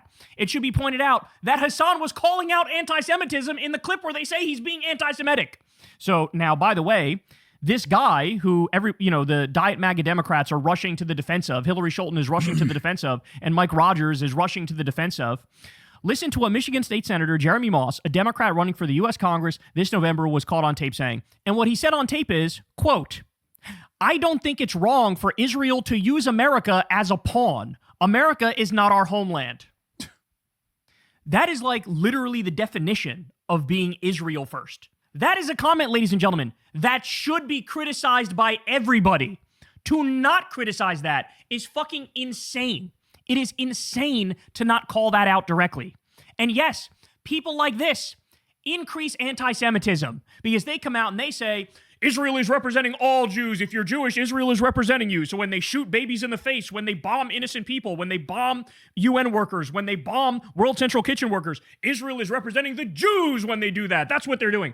And when you say that over and over and over and over and over, that will lead to an increase in anti-Semitism because you're trying to connect all Jews to genocide. And that's bullshit. So you are increasing anti-Semitism. He is doing that. And that's the point that Hassan was making. Important, that pawn transcript is inaccurate. It's not what he said, but the other stuff is correct. So he claims it's all fake. Yeah, what was so that was a hot mic moment from Jared Moss, by the way. And I don't know if he said it's okay to make America a pawn of Israel. I think he might have he might have said something different. But I'm pretty sure the rest of he literally said like Jews are not native to America. It's not our homeland, etc. Yeah, he said some unhinged shit. Here's the audio clip. You can listen to it on your own. But I think that the transcript fucked up some of the things that he had said.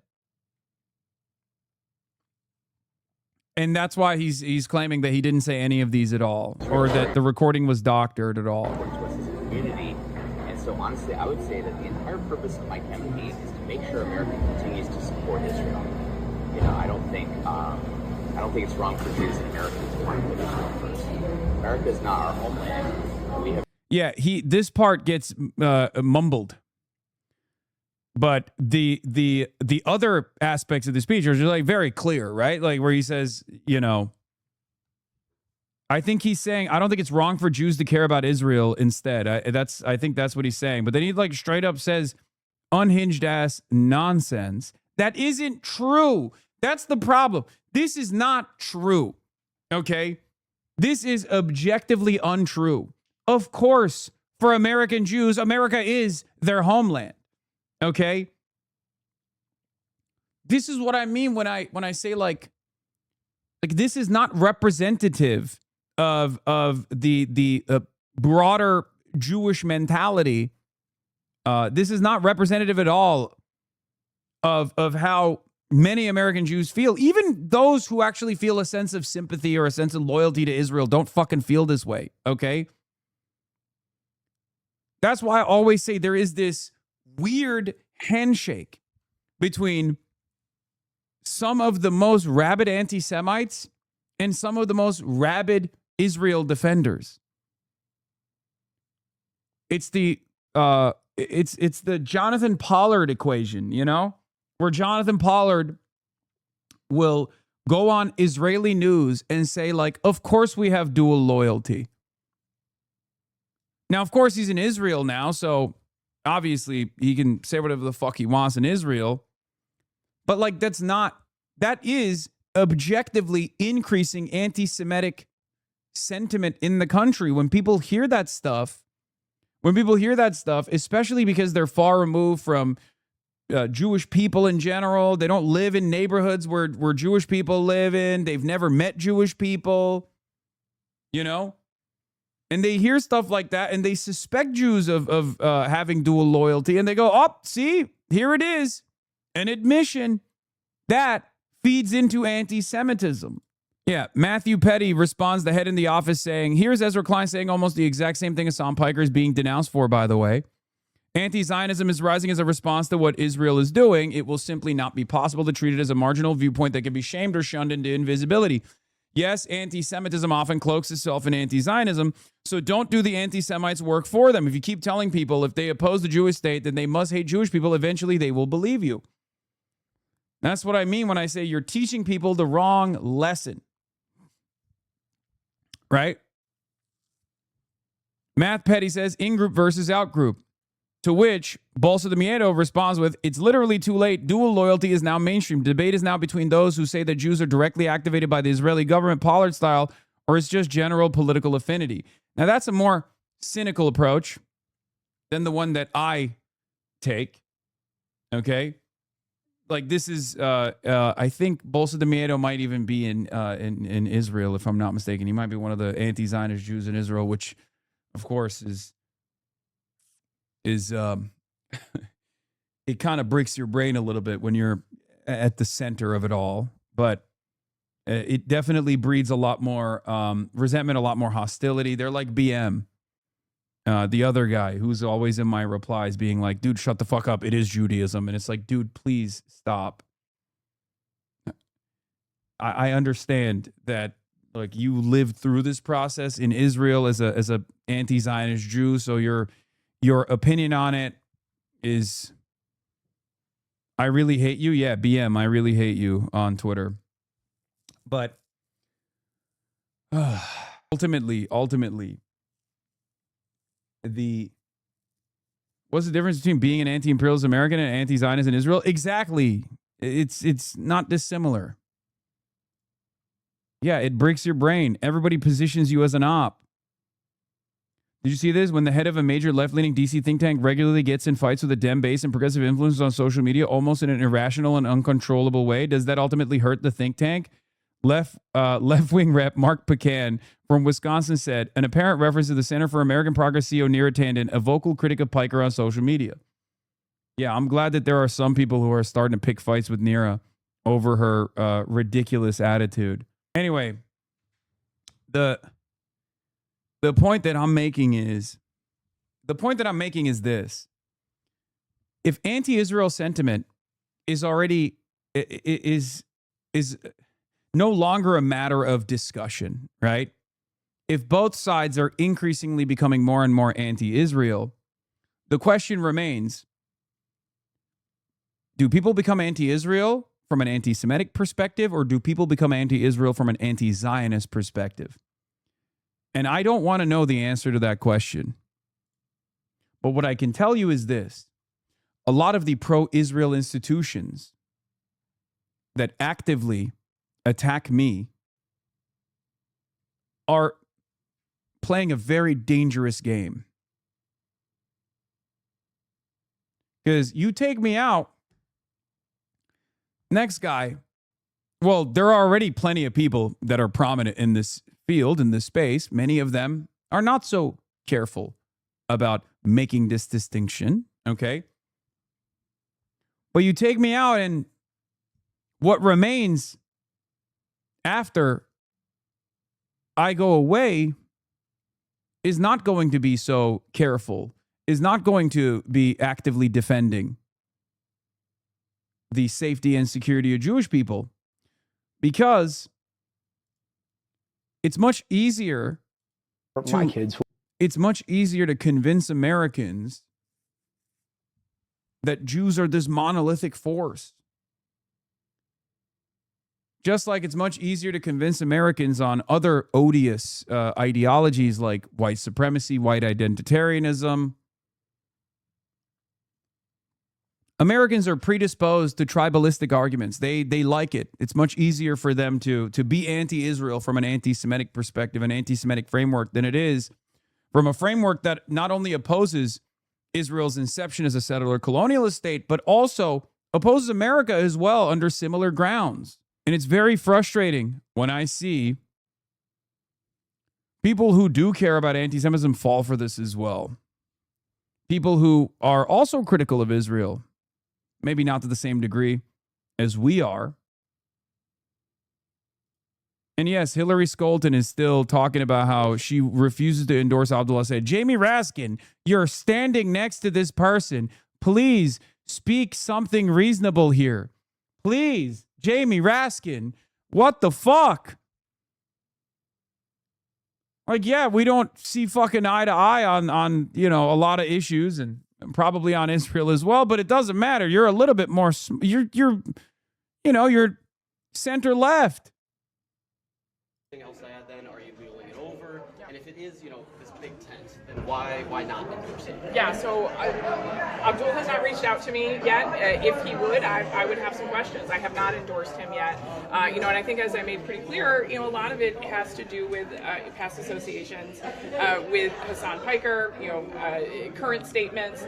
And I have received a lot of feedback, both positive and negative from voters in my district. And one of the things that I know is I am deeply engaged on this issue, talking with folks about how they feel, but getting a lot of support from people who are saying, thanks for helping us to think really critically about this issue and to question whether this is the right direction for our party. But make no mistake, I'm not here speaking for Jamie or Sean on this issue, but I think I have been pretty clear on that. And one thing I know that voters in West Michigan have come to rely on is a representative who will speak her mind, speak with authenticity, and show up to answer even sometimes tough questions when they're posed. And that's not something I'm afraid to do. Are you comfortable with the possibility that helps Mike Rogers win in November and possibly swings the Senate to Republicans? I think that it's up to the top of the ticket to unify the top of the ticket. I think that's a lot of power to give a single congresswoman that I could potentially sway the outcome of the election. There aren't many speaking out against Abdul.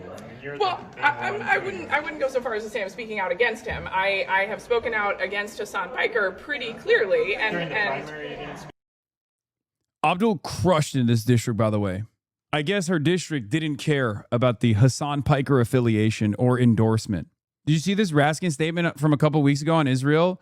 Young people interested in democratic socialism, not the psychotic Stalinism of Trump's friends Kim Jong-un, President Xi, and Vladimir Putin, are more welcome in the Democratic Party. I believe in you. Young Americans are not talking about the dictatorship of the proletariat or seizing the means of production. He's wrong. They are, but it's fine. Whatever. They just want healthcare for everyone in the richest country in the world, a dramatically increased minimum wage. Yeah, he's just like, he's that kind of Democrat. He's like much more, he is, much more positionally open-minded towards like, Medicare for all, shit like that. But having said that, that is the reason why I'm like kind of confused as to why he's not, he's not pulling her aside and just being like, Hillary, what the fuck are you doing? You know what I mean? he's like a Chris Van Hollen. Exactly. He's like a Chris Van Hollen type Democrat. Jamie Raskin is. So I'm a little bit confused.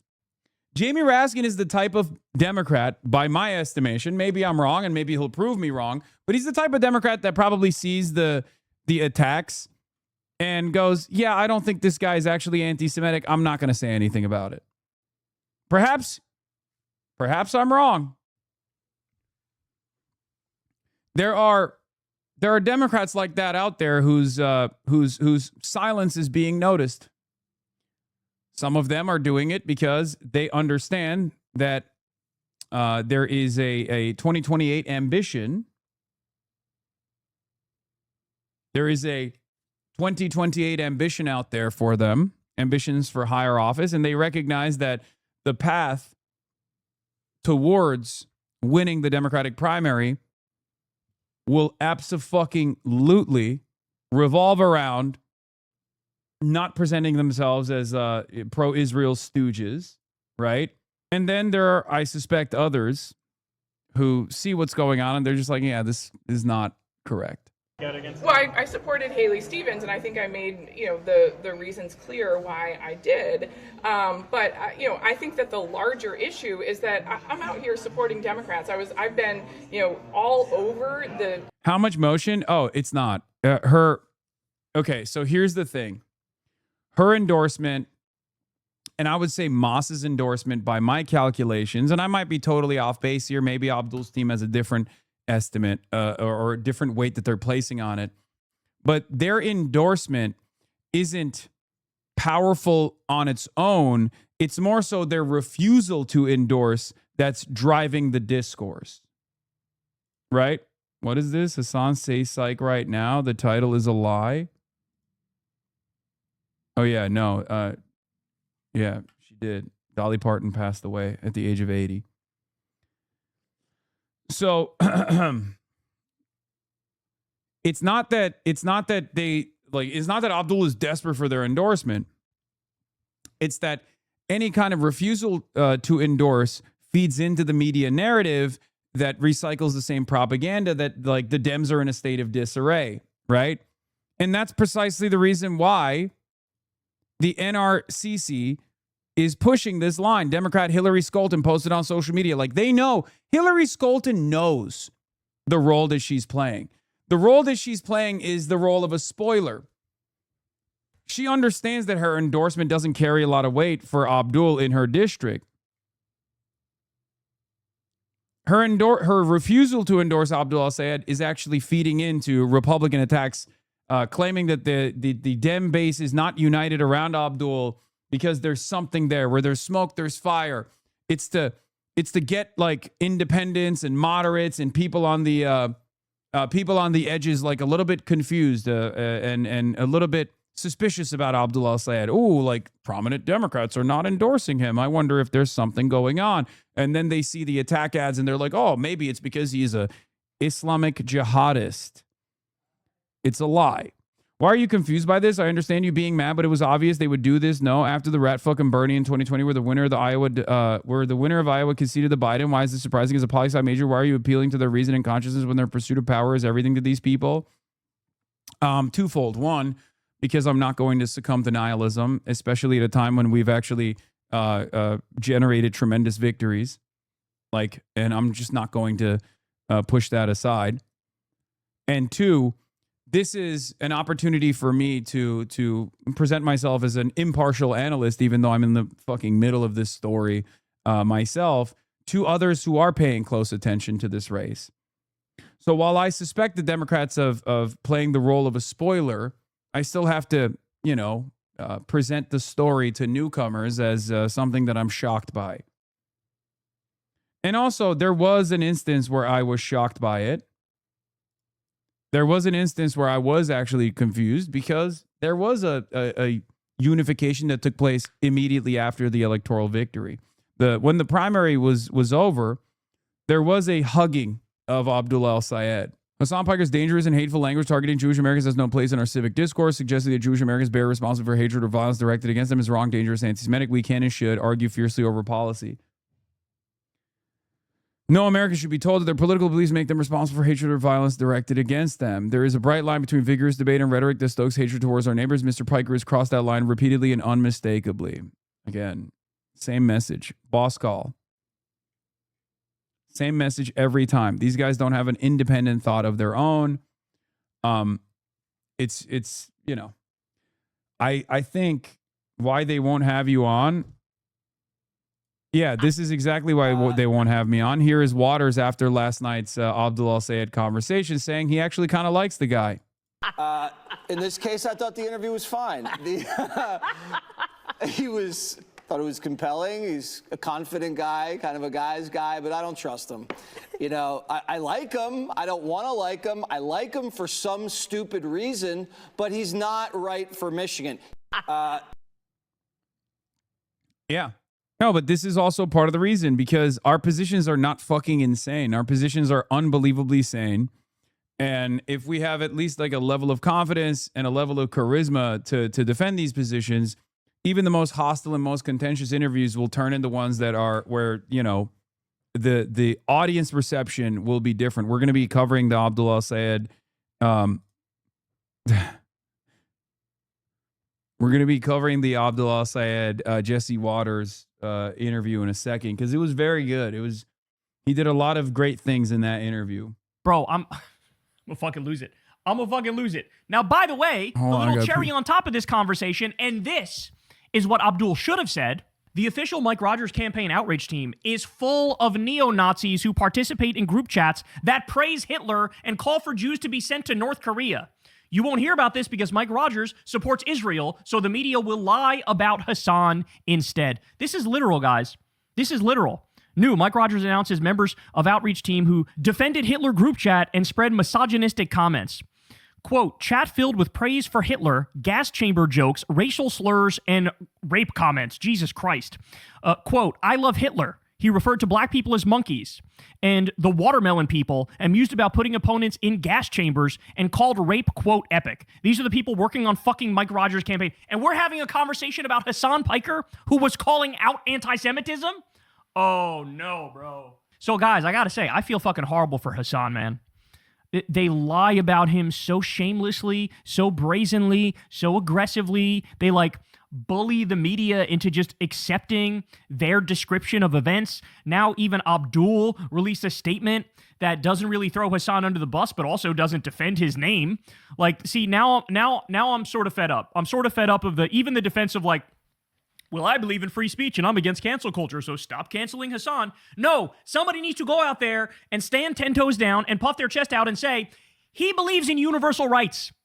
He believes in protecting every minority community. He believes in raising taxes on the wealthy and redistributing and giving people healthcare and giving people education and ending the wars and not arming a genocide. He's right. He's right about all that. Enough with the fake outrage, smear bullshit. And that's what it is. It's just smearing. So, look, what we're looking at here is Hassan derangement syndrome. And never give in to fake outrage. Ever, ever, ever, ever, ever, ever, ever. Okay? And then also what I'll show you is we got Hassan derangement syndrome, and that's being used in service of Abdul derangement syndrome. So here's a great example. Now remember, they went after Hassan here for calling for violence. He didn't call for violence. And for being anti-Semitic, he was literally calling out anti-Semitism. They were dead wrong on all counts, right? Here's the sort of stuff that Mike Rogers surrogates, when they're not goose-stepping and zig-heiling and praising Hitler in the group chat, here's what Mike Rogers surrogates are saying. Listen to this. Talk about another state that you raised, another big state, Michigan, the face-off between Democrat Abdul Al-Sayed and former Congressman Mike Rogers. The NRSC continues to put out social media posts claiming that Abdul Al-Sayed has quote-unquote terrorist ties, and yet there is no evidence that he has terrorist ties. Senator, should the NRSC stop running those ads?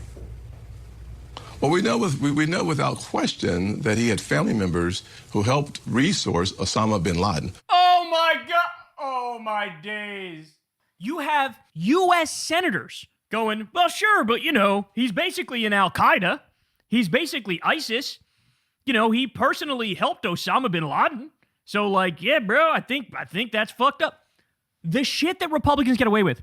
Bro, we live in a country where Rush Limbaugh, one of the most hateful motherfuckers of all time, got the Congressional Medal of Freedom from our pedophile terrorist president.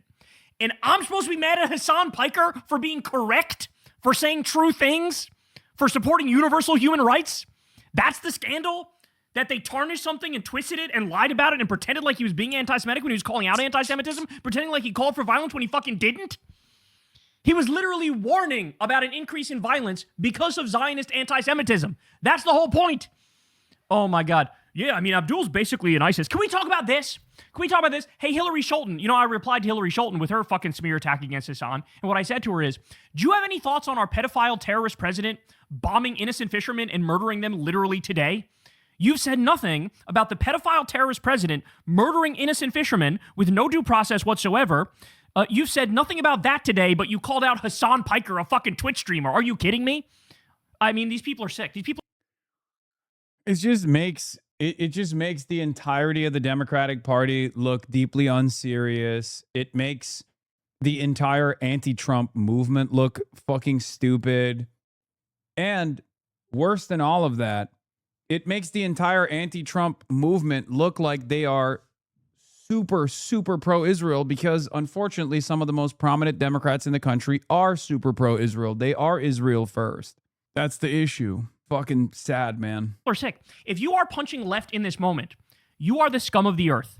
If you are punching left, you are Diet MAGA. You are helping the fascists. You are helping the fascists, period. End of discussion. If you are punching left in this moment. I have zero tolerance these days for left punching. Fucking zero. Go after MAGA and go after Diet MAGA, the people who are co-conspirators and facilitating MAGA and their fucking destruction of everything, like Hakeem Jeffries, who just met with Jared Kushner to see what they could work together on. Calling out Hassan Piker? Are you fucking kidding me? We know without question that he campaigns with Piker, who said at one point that America deserved 9/11. Let's stay focused on Al-Sayed, though. Let's stay focused on Al-Sayed and what he has said and believes in. There's no of a evidence. feather flock together. See, I can't. See, the fact that nobody has made a full-throated defense of Hassan now leads to shit like this, right? The fact that nobody came out and said, he was talking about the concept of blowback, which is something that the libertarian Ron Paul, who ran for president as a Republican in 2008, if he could acknowledge that publicly, we can all be fucking adults here, and we can acknowledge he was talking about blowback. But no, I mean, we live in hell. And the entire race now is going to be smear after smear after smear of the left, painting the left as extremists, as at the same time, we have Donald Trump murdering fishermen, Donald Trump bombing little girls' schools, Donald Trump threatening to steal Greenland, Donald Trump threatening to steal Cuba, kicking 18 million people off their Medicaid, closing 742 rural hospitals, kicking 4 million people off the SNAP program, shoving innocent immigrants into ICE concentration camps and torturing them and raping them. But we're supposed to clutch our pearls and faint on our fainting couch because Hassan Piker said something factually true. Birds of a feather flock together. The company you keep does matter. We all know that. That's something we learn in. You keep company with Donald fucking Trump, who raped a 13-year-old, Katie Johnson, who has a fucking nipple torture fetish. You're fucking buddy with the guy who said, we're going to annihilate an entire civilization. An entire civilization will die tonight. Yeah, you're right. Birds of a feather flock together. And that's why you motherfuckers should be nowhere near power. You should be gonzo. It should be over for you. You guys should be in a fucking insane asylum, all of you together. Elementary school. Well, let's go to where he stands on the issues, though. There's a reason why even former Biden administration folks are joining with Republicans. See? This was the fucking strategy from the jump. This was always the strategy. The strategy is to get like a couple quote unquote Democrats, fake Democrats, phony Democrats to come out and express their discontent. It's the divide and conquer. Republicans and hosting fundraisers. And Democrats are leaning into it hook, line, and sinker. They can't openly. There are a lot of Israel first Democrats who at least experience a level of shame to not directly attack Abdul al-Sayed. Like Hillary Scholten is obviously shameless, right? She's doing that directly. But these other Democrats are playing that exact same role. They are Israel loyalists. They're in the pocket of big pharma. They're in the pocket of healthcare profiteers.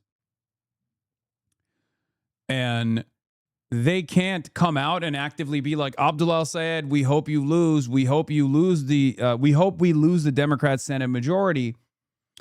So they're just doing this sneak attack to be like, oh, well, Abdul is weak. He's a weak guy for being in line with this disgusting, vile, repulsive Twitch streamer who has said horrible things that everyone that has voted for us at this point now also agrees with. So they can't say the truth.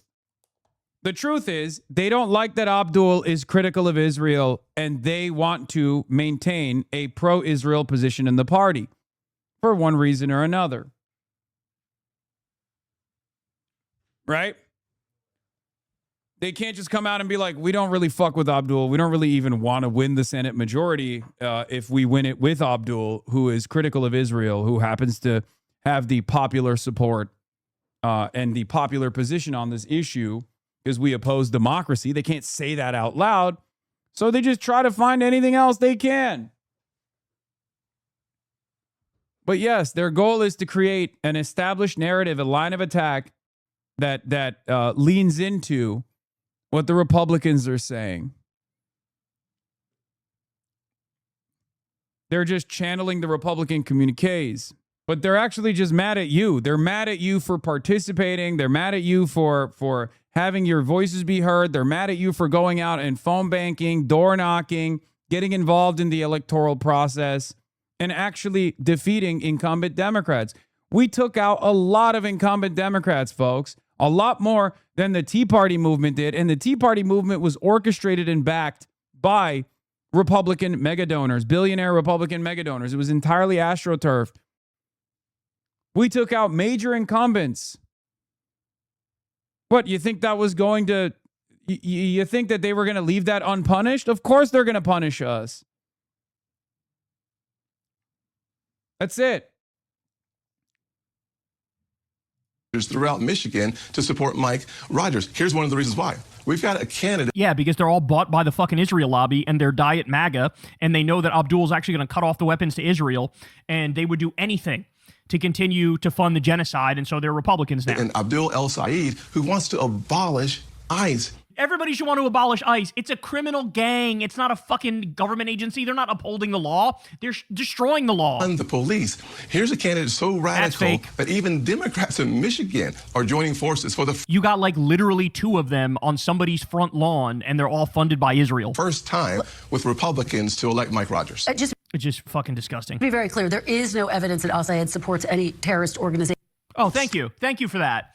Just to be clear, he's not literally ISIS. He's not best friends with Osama bin Laden. Just to be clear, he's not actually in Al-Qaeda, even though your pedophile terrorist president decided to put a former Al-Qaeda leader as the head of the country of Syria. I mean, what a sick joke. What a sick joke. Here's one more for you. Mike Rogers, this is the sort of shit he's talking about. Listen to what he says here. And when I get there, we're going to fix this. We're going to fight to bring down Nice microphone you got there, bro. costs. Oh, we're here going you to are. pass the SAVE Act. We're going to get... Yeah. We're going to pass this. In other words, we're going to rig elections from now till the end of time. You bet.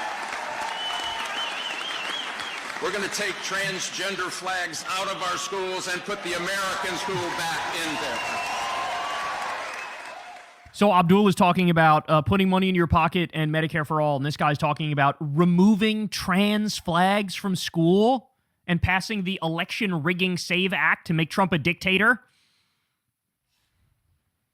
But be really mad because Hassan said something accurate. Be really mad because Hassan said something objectively correct. Be really mad because a bunch of people are smearing and lying about Hassan and saying he said something anti-Semitic, even though he was literally calling out anti-Semitism. Oh my God. Oh my God. I am so fucking sick of MAGA. I am so sick of these lying smear merchants. And I'm so sick of diet MAGA helping to further the most obnoxious and incorrect smear attacks I've ever seen in my entire life. Hey, y'all, do me a favor.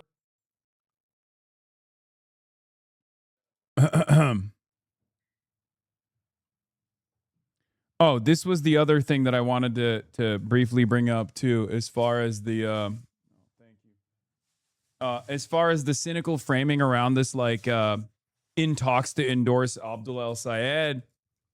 Like what is the possible holdup with an Abdul El-Sayed endorsement if you're a Michigan Democrat, right?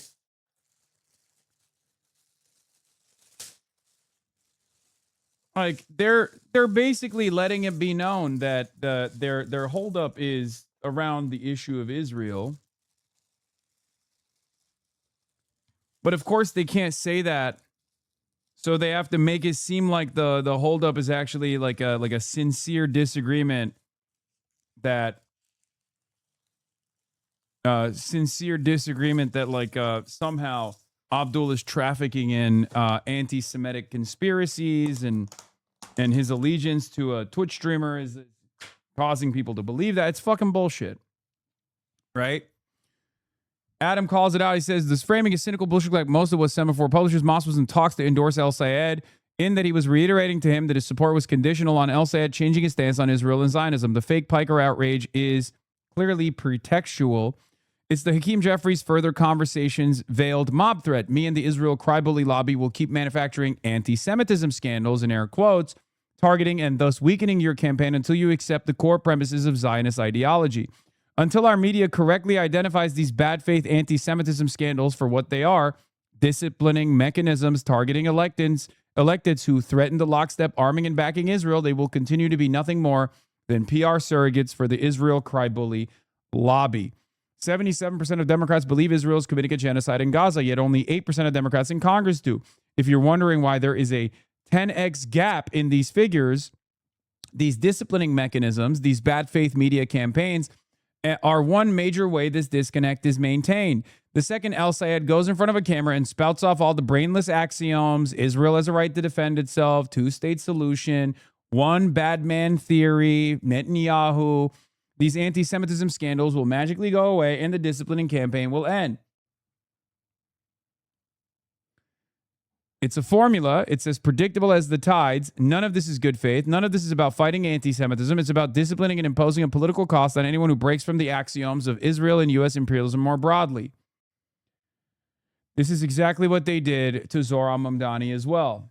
And Zohran Mamdani bucked the trend in some ways, but also certainly bent to the wishes in others, right?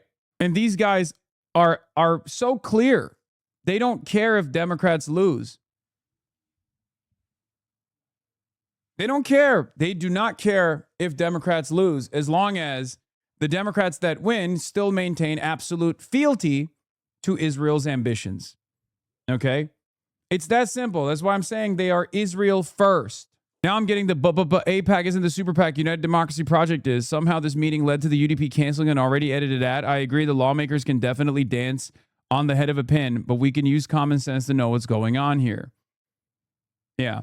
David Dayan calling out Rogers speaking with the chair of AIPAC. I know we don't have a federal election rule anymore, but the law does, say directly the super PACs can't coordinate directly with candidates.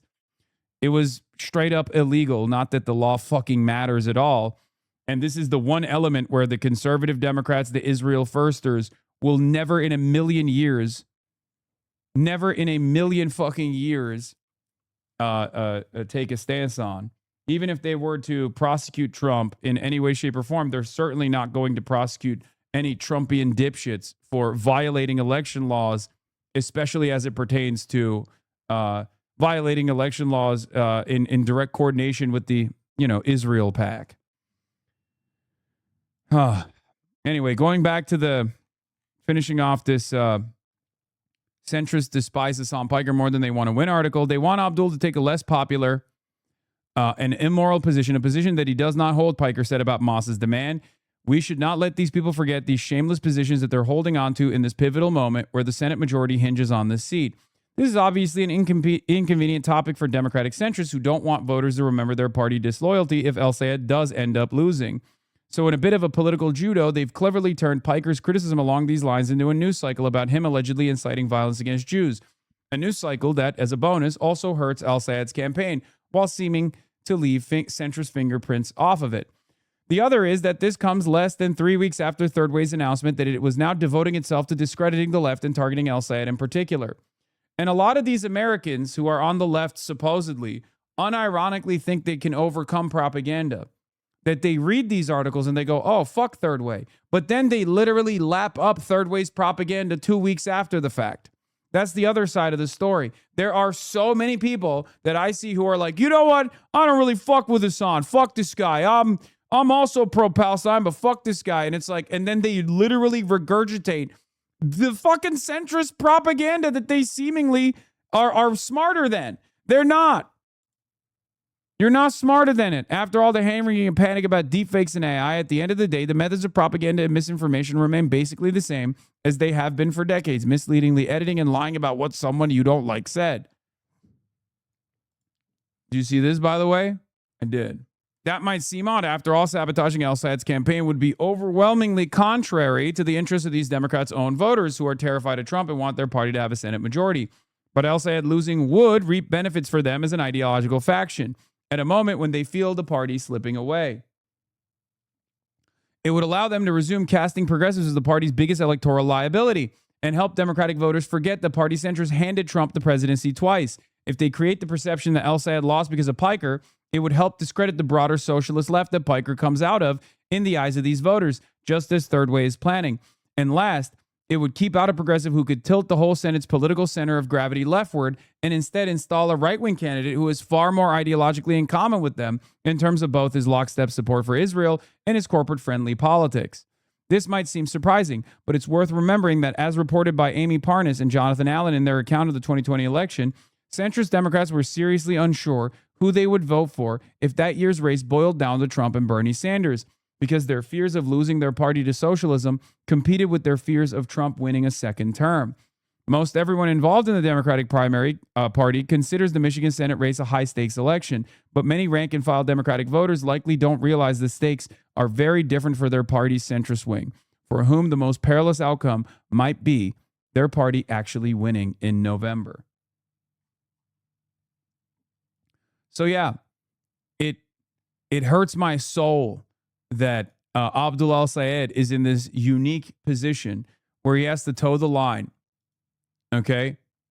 Because the expectation, even if he understands the context of every single smear, and I'm certain, given the similarity of positions that he has with the broader anti-Zionist movement, he obviously intimately understands the way that these smear campaigns work, because he has been the recipient of the same smear campaigns. So what is he supposed to do? Run around and constantly address every fucking smear at my behest? Because if he were to do that, then he gets bogged down on this nonsense where every moment that he's spent defending me is a moment where he's not talking about his policies. So he sidesteps the issue to bring the center of the conversation back to issues that actually matter to Michiganders. But of course, when your own party is actively trying to rat fuck you, it's quite difficult to do that over and over again. And then sometimes you can't be perfect all the time. Sometimes you make a mistake. And it's once again a clear-cut indication that this mistake is not going to be rewarded. It's not seen as fealty. It's seen as a mistake that they will pounce on. Yeah, I mean, the Ezra Klein piece on this already addressed most of this stuff, and that was back in April when I was victim to these heinous smears. All the same. I only really started watching Hassan streams at the start of the Iran war. I stuck around because he's someone my age who has the same views that I do. He's a megaphone for my views, my morals. So when he's getting attacked on all sides, yeah, I'm taking it personally. Anyway. Popular streamer has repeatedly criticized Israel for its war on Gaza.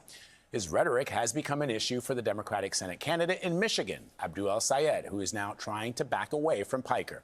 Ed O'Keefe is covering the midterm elections for us. Ed, good morning. Glad, good to see you. Hassan Piker may not be a name that many of our viewers know, but his influence has only increased in recent months as he's been campaigning with progressive or socialist candidates across the country. But he rocked the boat in recent days by making comments that both Democrats and Republicans call anti-Semitic. And al-Sayed has also denounced the comments, saying he stands with the Jewish community.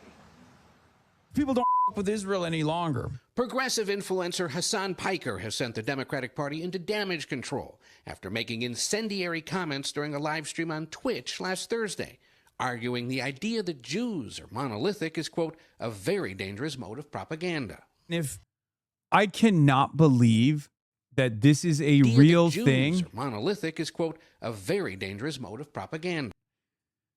I cannot believe that Barry Weiss's ZBS sincerely posted this quote and we're like, see, look how dangerous and anti-Semitic this guy is. Like, what's the fucking argument, dude?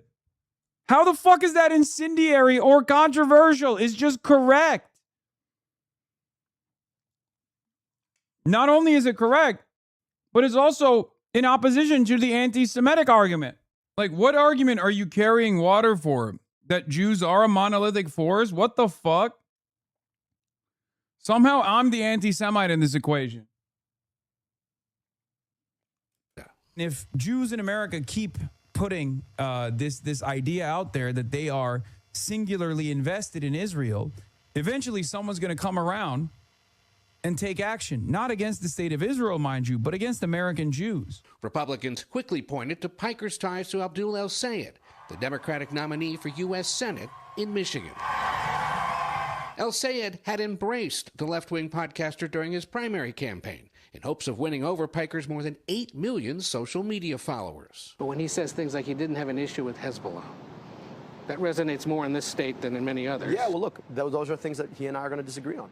But again, the idea that somehow I'm going to hold myself accountable to the worst thing he said and then not reach out to his audience, no. But El-Sayed has repeatedly denounced anti-Semitism and said again in a statement Monday, his, quote, commitment to Jewish safety is the same as my commitment to the safety of my own daughters. Other Democrats were more direct. House Minority Leader Hakeem Jeffries called Piker's comments dangerous and anti-Semitic. And Michigan's Democratic Congresswoman Hillary Scholten dismissed the streamer as, quote, a hack who thrives on hate.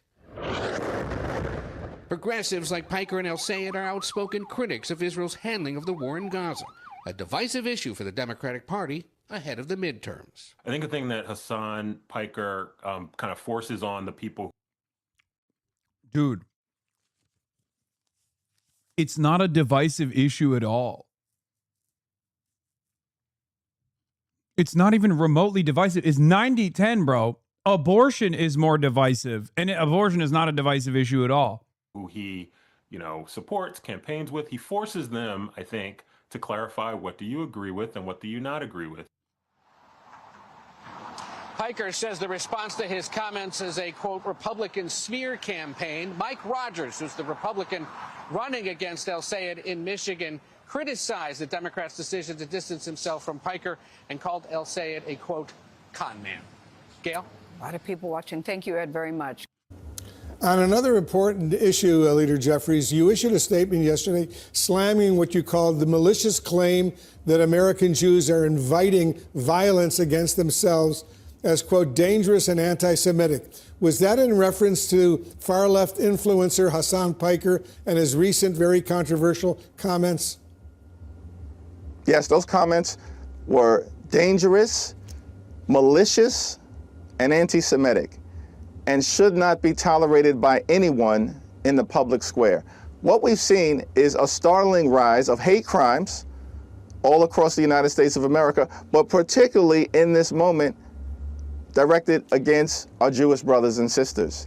And everybody, regardless of ideological perspective, should be willing to denounce this rise of anti-Semitic rhetoric, hate crimes, and bigotry. And well, I was doing that, and you guys are yelling about me doing that. So I don't think this is about denouncing the rise in hate crimes or anti-Semitism at all.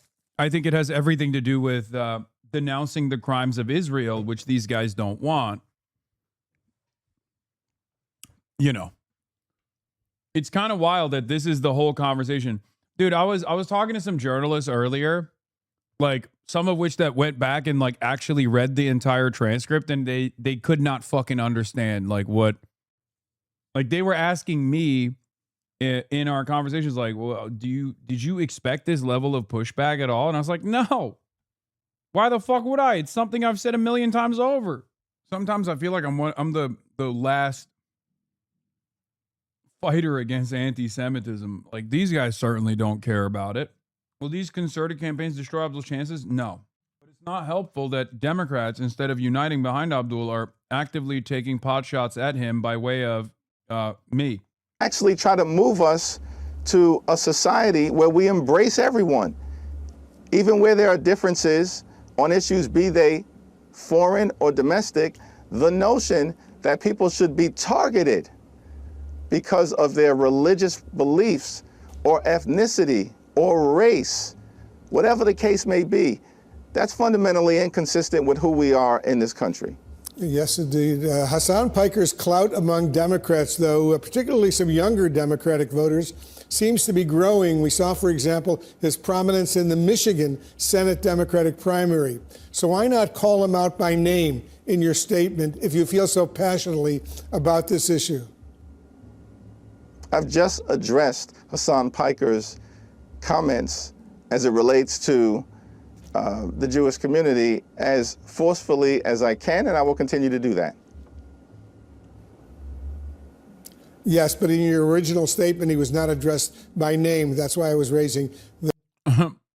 Wolf Blitzer, who literally used to do PR for AIPAC, really pressing our boy Hakeem Jeffries on this, where he's like, why won't you name him? Why won't you kill Hassan Piker? Why won't you demand that he gets shot?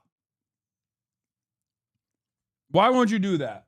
A more forceful condemnation, please. The question, Leader Jeffries, you want to give me a final thought before I let you go? And we're grateful to you for joining us. Well, there are 70 days until the midterm elections, and we're either going to move the country forward. He's like, there's 70 days until the midterm elections, and I'm going to spend every day talking about Hassan Piker. Time is running out. We have to kill him before the midterms are over. Or we're going to turn back the clock. And Donald Trump's administration has been a disaster for the American people. That is clear. And we have an opportunity to take back control of the House and the United States Senate so we can begin the process of ending this national nightmare. And look, our commitment as Democrats is going to be to fight every day, every week, every month to actually address the problems that matter here in this country, while pushing back against the extremism that has been unleashed on the American people. That's unprecedented in nature and needs to end. And far-left Michigan Senate candidate Abdul El-Sayed is trying to distance himself from controversial Twitch streamer Hassan Piker ahead of the midterms, releasing this statement on X, quote, "Anti-Semitism is a scourge and we need to address it in all its forms. And I stand against any rhetoric that puts the community at risk. But I want to be crystal clear. Nobody speaks for this campaign besides me and my campaign spokespeople. And while politicians and pundits try to make this race about a Twitch streamer, we're going to be talking about gas, groceries, good schools, and health care." Joining us now to react is senior writer for the Washington Examiner and Fox News contributor Joe Concha. Joe, I'm interested to see your thoughts on this one, but here we are again, backtracking from what we were before. Yeah, see? No. Hakeem Jeffries spent the last week defending Randy Fine, meeting with Jared Kushner, and condemning Hassan Piker law. He did literally do that. Yeah, seriously, Ashley. And look, this is so, what's the word we're looking for here? Cowardly on the part of Abdul El-Sayed. I mean, he is so afraid of losing those precious votes in Dearborn, Michigan from Muslim voters. I mean, this was the Diet Coke of distancing from that evil anti-Semitic maniac who is Hassan Piker. Hence why he didn't address him by name in that statement. And even if he did address Hassan Piker by name, he doesn't get a do-over here. All right, we just showed the photos. He's literally admitting that they don't even give a fuck. Brother, you're pro-Trump. You're pro the grand old pedophile party. You can call me a maniac all day. I welcome that shit. Fuck you. He campaigned with Hassan Piker. He was side by side with him. If I'm El-Sayed's opponent, Republican Mike Rogers, I'd put Piker and El-Sayed together in every ad to run every day moving forward until Election Day and remind voters what Piker has said. America deserved 9/11, calling Jews, quote, inbreds, unquote, that he has a large poster of the World Trade Center exploding when one of the planes hit on 9/11, sitting prominently right behind him over his shoulder on his podcast. And just this week, Piker warned American Jews to stop supporting Israel or someone will, quote, come around and take action not against Israel, but American Jews, unquote. Oh, that's a call to violence. So every Democrat who has appeared on his podcast and his campaign own all of this, whether it's AOC, Zora Memdani, El Sayed, Bernie Sanders. You were pals with this one. You campaigned with him. Guess what? You don't get to disown him now because you knew exactly what you were doing and what he has said in the past when you did it. Let's look ahead to the future. Hypothetical for you, Joe. Let's say El Sayed wins. Yes. Would you expect Hassan Piker to become back into the fold there in the orbit of El Sayed? Great question. A means to an end, right? So, yeah, if he wins and runs up the score with the type of people that listen and watch a Hassan Piker, whether that's young adults or even college students, that's where El Sayed did well in Michigan and places like Ann Arbor and East Lansing. Yeah, then suddenly Piker will be the it girl again like he was last month. Instead, Democrats are attempting to sort of distance themselves from him. But, again, film is temporary, pain is forever, and pain is temporary, film is forever. Yes, that's what I was going Sure. for. So, yeah, all the video is out there, and all the appearances with him won't go away. Really quickly, and I just want your final thoughts on this. I'm sure you saw El Sayed's opponent, Mike Rogers, commenting on Hassan Piker, and also responding to the statement. He said Abdul's attempt to distance himself from this violent and hateful rhetoric now that he and Hassan won the primary is the epitome of what a con man does. I want to hone in on that word con man does. It says one thing when it serves him and another when it doesn't. His rhetoric is causing fear in Michigan communities. It's un-American and makes him unfit to represent. Notice how even Mike Rogers' sentiment here is to like divide the base. He's trying to actively tell the progressive defenders of Abdul El-Sayed to fuck off, that like Abdul El-Sayed is fucking them over.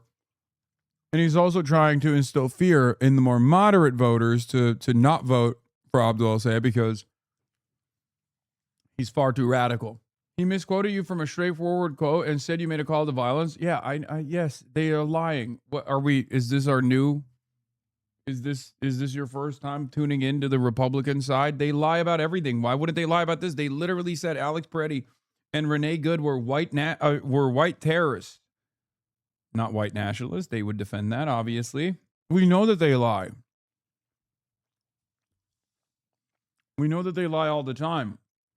The problem is liberals are saying, well, they lie all the time, but this time they're right. Our state, your thoughts?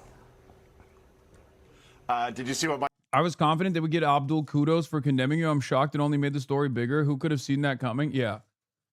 I mean, Abdul saw it coming too. I saw it coming. That's what I kept repeatedly saying. Like, this is not going to be successful for anybody. It's just a lose-lose situation. Mike Rogers did there in his statement. He said when he, as an El Sayed and Hassan Piker, won the primary, as if they're running mates. Right. So, yeah, it's good stuff. And Mike Rogers is a very capable Republican. He nearly beat Alyssa Slotkin for the last time he ran for Senate 2 years ago, lost by something like 0.3% of the vote. So, yeah, he came very close last time. Now he has a very vulnerable opponent in a state that Donald Trump has won twice. If El Sayed wins there, then socialism is very, very much for real.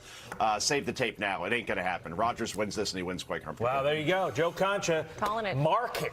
Joe Concha, thank Thanks, you. Joe. Hey, everyone. I'm Emily Campagno. Catch me and my co-hosts Harris Faulkner and Kaylee McEnany on Outnumbered every weekday at 12 p.m. Eastern, or set your DVR. Also, don't forget to subscribe to the Fox News YouTube page for daily highlights. Well, some Democrats are distancing themselves from Hassan Piker. This after. Oh, it's Budheimer. Oh my God, Budheimer went on Fox News and spoke on this for 6 minutes. Yeah, I'm skipping this shit. Well, some Democrats are distancing. All right, let's get to the good shit. Abdul Abdul El-Sayed last night went on Jesse Waters and put on a clinic. How do you decompress from this shit, man? I don't. It's fine. I'm used to it.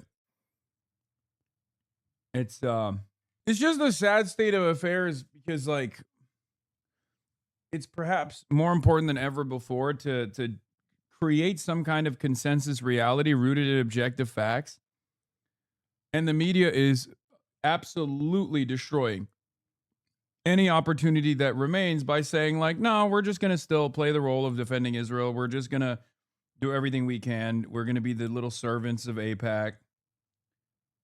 You know, it sucks. I'm doing all right, though. Part of that is because, look, I worry about Abdul, but I think they're going overboard. I think they're really, really going overboard, and they're doing this over Israel again. And anytime they do this over a 90-10 issue, the same problem persists. I think that was the biggest mistake for Abdul, was to cave on the faulty smears on the issue that where the overwhelming majority support is on his side. If it was on some other shit, it would have been like there was a real opportunity to just be like, you guys call every critic of Israel an anti-Semite. This is what, you know, generates more anti-Semitism. Dude, wake up, man. They're trying to destroy you and this community. We are a danger to both parties. Yeah, I'm just saying that. Have the CIA ever tried to honeypot you? Bro, look up from your food. I'm typing. I'm being anointed to lighten the mood. Thank you. Look up from your food.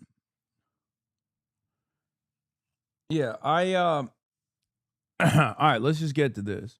Abdul El Sayed joins us now. How you doing, Abdul?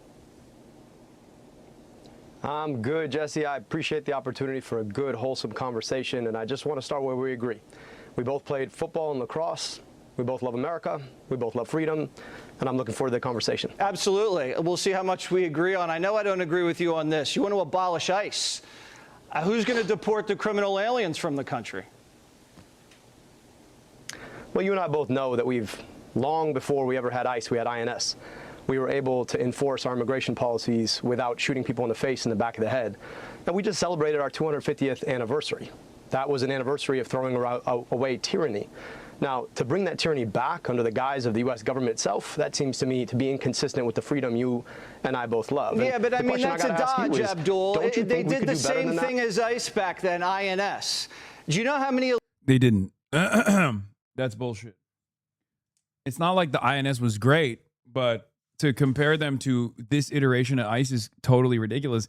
Even ICE of a different time period, like maybe a decade ago, is not the same as ICE right now. That isn't to say that ICE is good. It's just to show you how insane things have gotten. Illegal aliens are in the country shoot now? People in the face and the back of the head. Do you know how many illegal aliens are in the country now? To your point, Jesse, let me just answer the question. To your answer point, it. How many do we have? Far fewer when we had INS. To your answer, we had exactly. far fewer when we had INS. So arguably, we now have, INS worked a lot better. Abdul, listen, we had twice as many illegals now when we had INS. So to your argument, you have to have the manpower. Oh God, let him fucking speak, Jesse. God damn it. Do it. If you want to do that correlation, we have ICE now, and we have far, far more undocumented people. So ICE is clearly not working. It's just shooting like American citizens in the face and the back of the head. So well, if you're okay illegals with that, are shooting people in the face too. Agree to disagree. Abdul, you got a guy in Michigan. So are American citizens. You got a guy. Just think, look, let me just say something. Okay, to get back to the conversation about the broader issues. Okay. Well, you cut me off, Jesse, and you said we're going to have a good conversation. So I'd like to do that. I just want to answer the point. When I travel the state, and I have traveled my state, more people are asking me about how they're going to afford their gas and groceries. They're not asking me about immigration. Well, now, they also don't want to get molested. Abdul, you got a guy here from Southeast Asia, molested a kid. ICE just picked him up. You want that guy to stay in Michigan? I'm glad that guy got picked up, but that's a different. So here's the response that I would give in this situation. ICE does not operate in a serious and normal law enforcement function. I want police, local police, to arrest him after conducting an investigation, and I want him to go through the regular court process. This is what normally happens. As a matter of fact, I'm willing to bet that ICE didn't pick him up. It was ICE did not pick him up from the street. ICE probably picked him up from the jail. That's what happens. That is the reality of how ICE operates. ICE does not have any real law enforcement function. ICE is simply predisposed with going after paperwork violators. Different thing than saying that INS would not have picked him up. Jesse, you're too smart for this. It's a bureaucratic game you're playing, and that's a dodge. You point to him, you say, you need guys to get these guys out of the country. And therefore, ICE, we need ICE. I'm just saying, look, playing by your own rules. When we had INS, we had fewer people doing the things that you're talking about. That's because Biden didn't blow open the border back then. When we had that. All right, that's because Biden didn't blow open the border back then. And that's not an ICE question. That's a CBP question. No, Jesse, you guys let in a ton of people, and we got to get them out, and we'll take the guys out the way we need to take them out. Green New Deal, you back that up. Do you drive an electric car? I drive a plug-in hybrid made right in the United States. The bigger question about cars, though, is why the president just started a trade war or escalated a trade war with Canada. It's about to make all of our cars, especially the internal combustion engine cars, so much more expensive. You want to get rid of the internal combustion engine? No, I don't. Who told you that? That's what the Green New Deal says. My dad came to America to design internal combustion engines. No, that's not what the Green New Deal says. Phase out fossil fuels. Build renewable energy opportunities. Look, I'm not going to defend the Green New Deal. What I'm telling you, though, is that we could make a whole lot more amazing jobs if we actually invested in renewable energy. You're on the record as backing the Green New Deal, Abdul. Look, I'm just telling you this. Are you opposed to the idea that we could reduce energy costs and create jobs in Michigan? Absolutely, but I don't want windmills in Lake Michigan. Jesse's so fucking annoying. Again, there's obviously like tweaking of the audio here. Jesse's like yelling over him. But the best answer in this circumstance is to literally be like, we need to outcompete China. This is the greatest nation on earth. Okay. And we used to have a robust manufacturing base in this country. Green New Deal is actually trying to rebuild that. And Republicans like you play a big game and talk up the idea that you want to bring back industry to this country. But every time someone wants to do that, you stand in opposition because you're in the pocket of the fossil fuel industry. That's the other problem. Enough with outcompeting China. They will then use that argument for data centers. No, they won't. You want to know why? Because everybody fucking hates data centers. Whereas everybody fucking loves having a factory in their neighborhood. Okay. Well, not in their neighborhood, but just like that's the argument that I find really strange. Like they'll be like, oh, well, AI data centers don't actually use that much water. Like, look, alfalfa. Like alfalfa farming uses way more water than data centers. It's like, yeah, because one is feeding cattle that we can eat. The other is a fucking data center. Of course, even the average American can look at that and go, yeah, we need the feed for the cows so we can eat the fucking cows. We don't need the data center. I can't eat the AI slop, man. But I will eat the cow. So you're absolutely opposed to that? Yeah, I don't want to put windmills in Lake Michigan. You'd rather have windmills. I don't think the people in Michigan want that, Abdul. Right now we if have you're one of running those. on that, that's not going to go over too well. We have a pipeline. No. I mean, Jesse, look, we can have a conversation if you want to. If you want to keep cutting me off, we could keep doing that too. But you told me we're going to have a good conversation. I just want to talk about something. Go ahead. Right now, we have an oil pipeline in the Great Lakes. If that oil pipeline were to burst, the consequences for our Great Lakes would be disastrous. Now, you're telling me that you'd rather have a situation where that happened than a windmill? That really is so offensive to you? No. Now, those windmills are good I'm saying I don't want to get rid of fossil fuels, and that's what the Green New Deal does. Let's move on. You want to soak the rich. Look, Rabdul, because this isn't a podcast. I got to sell ads in the breaks. You want to soak the rich. Let's listen to what you said about the taxes. Run it. I also think we got to start taxing wealth for people who have over 100. He had such a good take on this, by the way. Abdul wants to tax millionaires. Yeah, that'll really put the fear of God into people's hearts. $100 million. I mean, at that point, like, what even are you going to do with more money? What are you going to do with more money? I mean, whatever I want. I mean, Jesse, I don't know how much you make. Look, not $1 billion. But I think I'd rather have. He's lying, by the way, when he says he's not making $1 million. That's fucking bullshit. Of course he's making more than... He's making multiple millions. Well, yeah, look, so that's exactly it, right? The question ultimately is, do you want to drive on good roads, or would you rather have a billionaire make a $2 billion? That's what Mike Rogers wants. That's what Donald Trump wants. Apparently, that's what you want. I think the people in Michigan want something different. They want good roads and good schools. So you're saying Beyonce, who just became a billionaire, She has to break you off something every year. She has to pay the politicians. It's not me. It's the American public. You're the Yup. And yes, the answer is yes. The answer is yes. Yes, absolutely. Say, one I that think wants would the be money. happy to be able to contribute back to the public schools that she went to. I think she'd be happy to invest in good roads in her community. I think she'd be happy to pay a little bit more so that everybody had a little bit more. You're I think reaching a it's little an deep insane into thing the to be pockets, defending Abdul. billionaires from your channel, Jesse. That's a crazy thing. I thought you were for. I'm just saying. Look, at the end of the day, I thought you were for the everyday man. Like if you're for billionaires more than you're for every other person, well, you and I are just going to disagree. No, I just think I have the right to the fruits of my own labor. That's America. It's not communist what you're talking about. No, the problem Let with me it, ask Jesse, you is about you and I both know socialized health care. Billionaires don't make money. Let me just answer the question. Sure. No, let me go back to that. Go ahead. Billionaires don't make their money off of their labor. That, I think, is where you head off. Billionaires that make their money off their money. So if you have $1 billion, your billion makes another 100 million. That's not the fruits of your labor. That's just the fruits of your money making money. I think it's okay. Like if we tax you at 7%, you're still gonna make what, a cool $30 million off your $1 billion? I think it's okay. They're gonna be okay, Jesse. Yeah, I just don't like the idea of politicians like you capping how much money people make in America. That's just me. We can have the voters in Michigan decide. You say you want socialized health care. Abdul, how much is that going to cost? It's gonna cost the average Michigander a whole lot less than they pay right now. But I'm just gonna tell you. No, but what's the I'm price up against tag a of the guy program? who voted to raise prescription drug prices 19 times, right? And so I'm just saying I want to bring your costs down. The price of the program is going to be substantially less for an everyday person who's out here who can't afford their health care and worried about losing their health care with their job. Well, give me that's the what I'm total focused on. number. Look, while you're out here trying to talk about the broader national budget, I'm a lot more interested in the everyday budgets that Michiganders are thinking about. And that's exactly the budget that Donald Trump and Mike Rogers are blowing up right now. Well, I just all right. don't see why you're so on the side of the billionaires, Jesse, rather than on the side of everyday Michiganders. No, because I don't want you guys to blow the country up. Do you know how much the federal budget is now? No, neither do I. Here's exactly What's the it, though. federal budget? You guys want to, right, Pete Hegseth, who used to work What is it, like 7?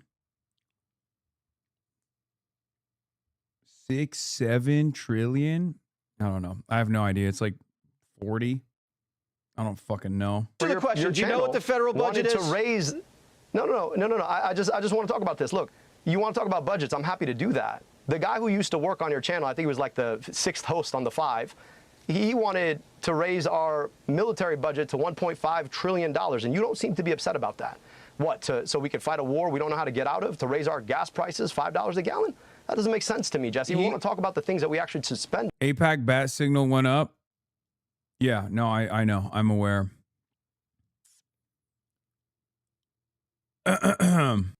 Total expenditures is 7 trillion. Yeah. Okay. Total expenditure for the federal budget is 7 trillion. On. To me, I that's have a healthcare feeling, and Abdul, childcare you don't and even good know how schools. much money the government spends every year. Do you know?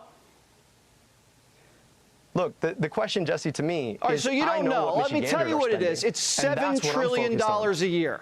And your plan Jesse, to take over the I can tell you healthcare that, system that is is secondary. $4 And trillion. here's the problem with it. So to exactly your point, I mean, do you know what I'm not very 1.5 good at trillion math. out of I don't think you're 7.5 very good trillion at is? math either, but go ahead. Clearly you don't. And you don't seem to care. But I don't think most Americans want to spend that much money on military escapades so that the folks stranded on the USS Abraham Lincoln can't even get a sausage for breakfast. I just think that we could do a lot better with our money, Jesse, and I think that's where you and I tend to disagree. I just disagree. Mike Rogers agrees with you. And I think if the you American public and spend Michiganders $4 trillion, don't agree with you. everything else is going to get really expensive. You're going to look back at Bidenflation, and you're going to wish you were back there. But you brought up foreign policy. You want to talk about inflation? I'd be happy to talk about inflation. Jesse, you actually said the word.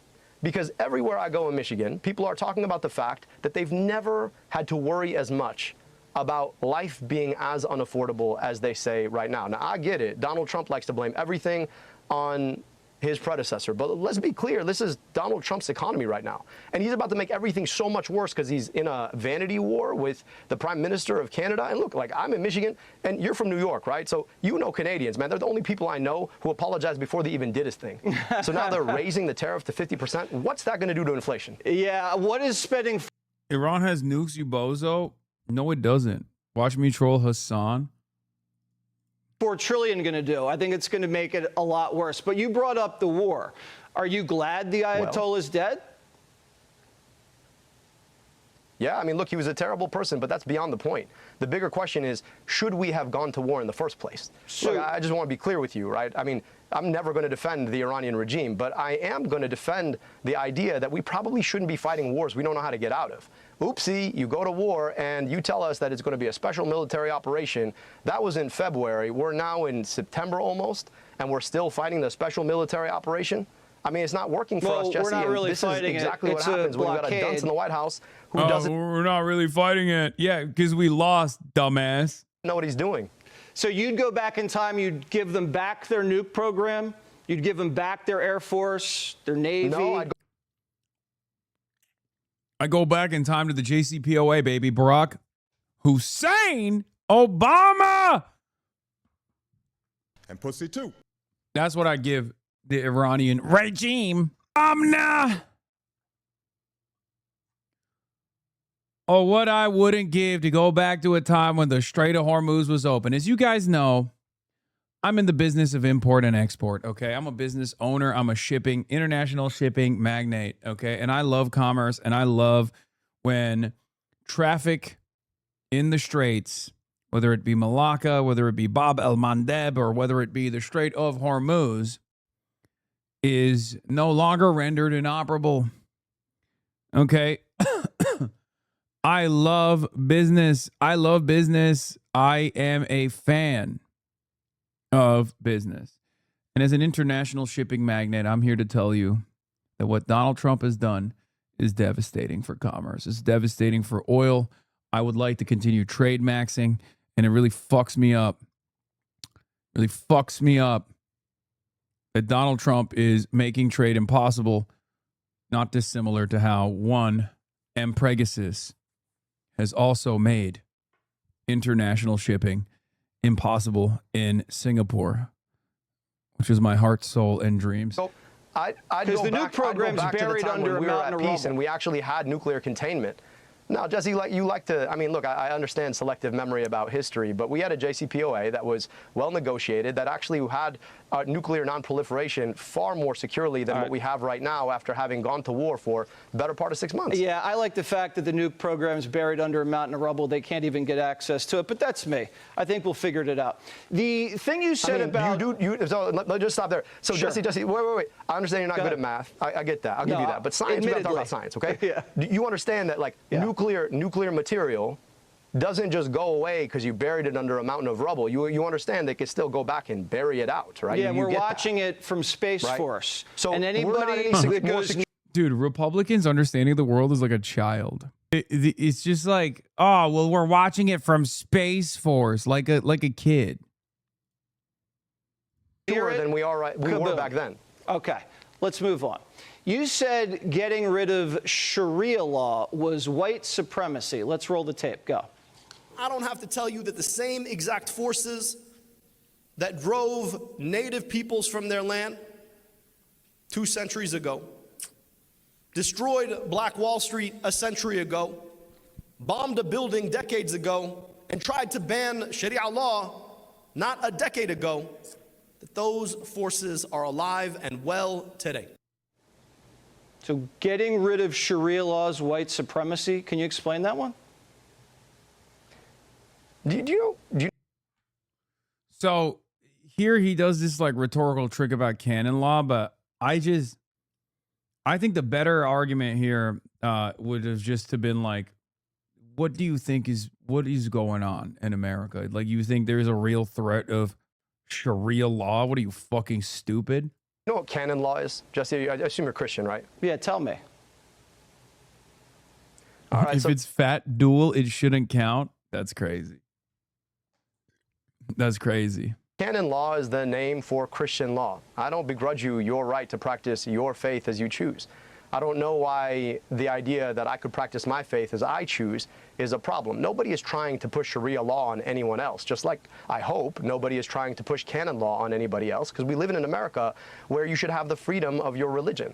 So the idea that you have somebody like Tommy Tuberville, right, who, barely was good at coaching football, is out here trying to ban Sharia law when there's less than 1% of the Muslim community in America, as if somehow Muslims are out here trying to push Sharia law.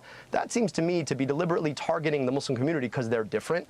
And I'm just saying that, like, I have no issue with people practicing their faith. In fact, I would never want somebody to push their faith on me, and I would never want to push my faith on somebody else. Good, because no one wants you to get rid of your religion. And so the idea, I'm no just saying, one wants that.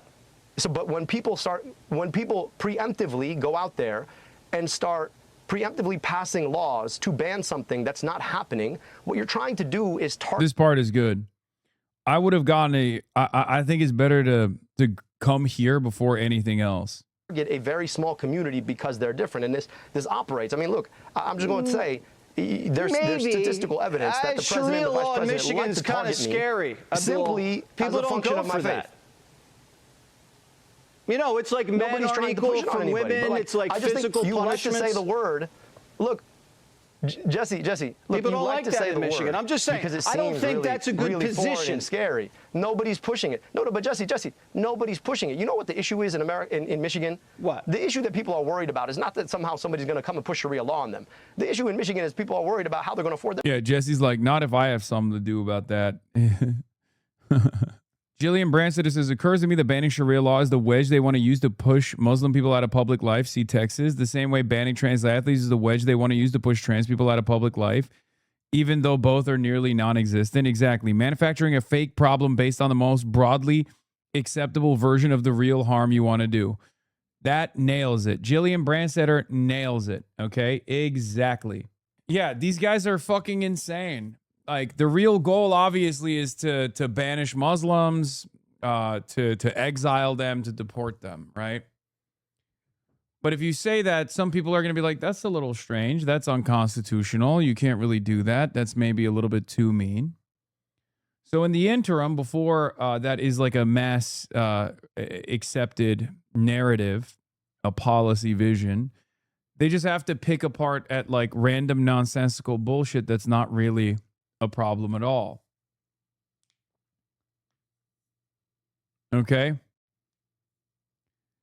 There's a couple flips here that you can use. You can just be like, I mean, again, because it's not a real issue at all. It's more so about obviously attacking Muslims, right?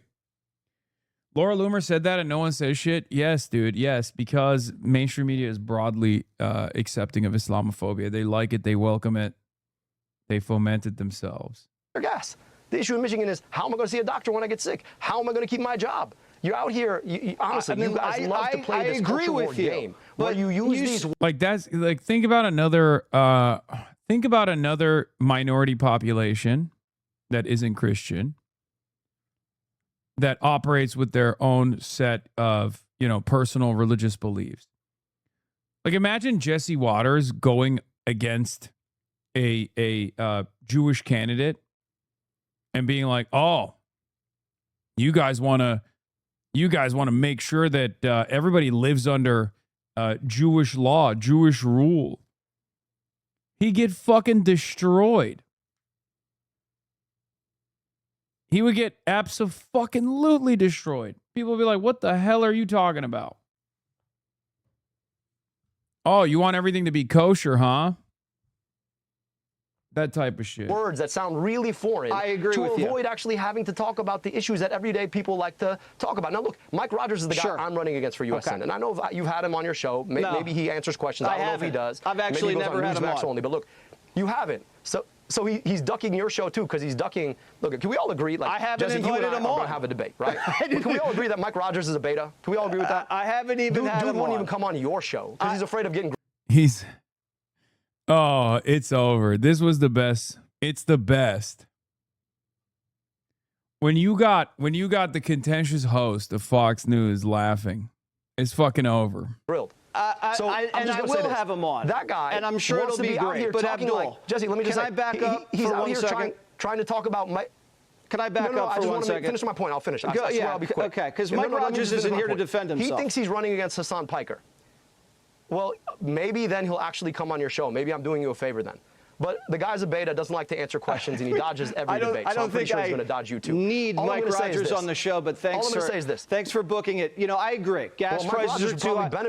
Gas prices are too high. Abdul, pipe down 1 second. Gas prices are too high. Green New Deal's not going to help that.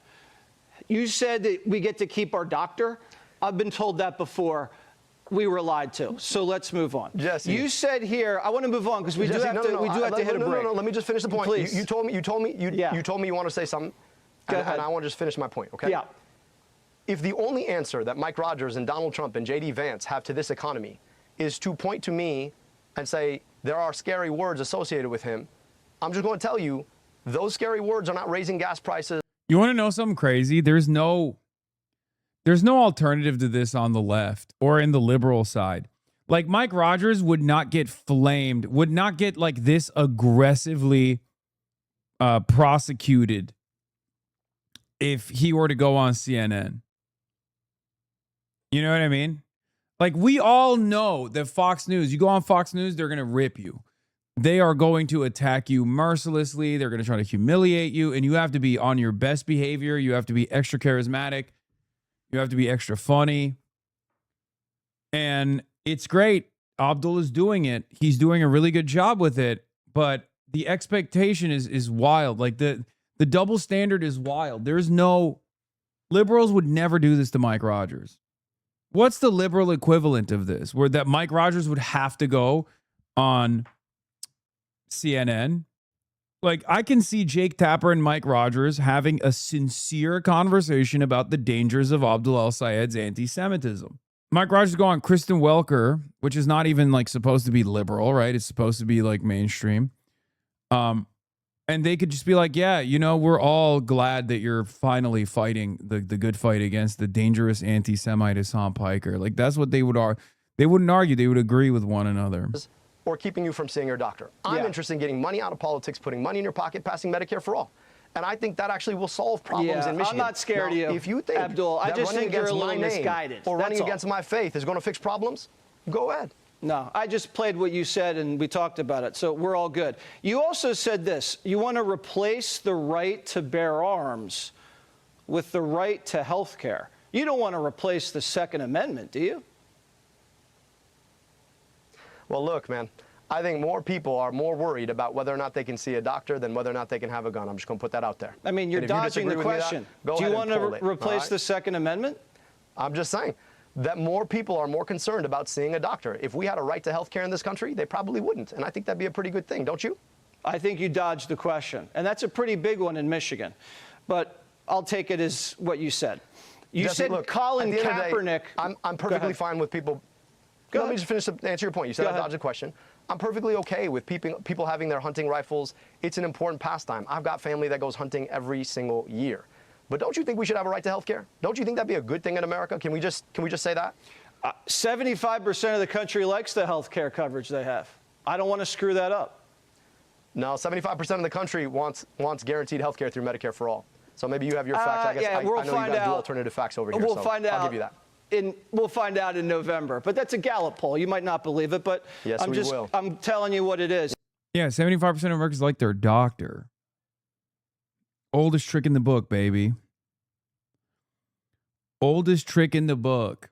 It's a lie. 75% of Americans like their doctor, not their private healthcare provider. That's insane. Yeah.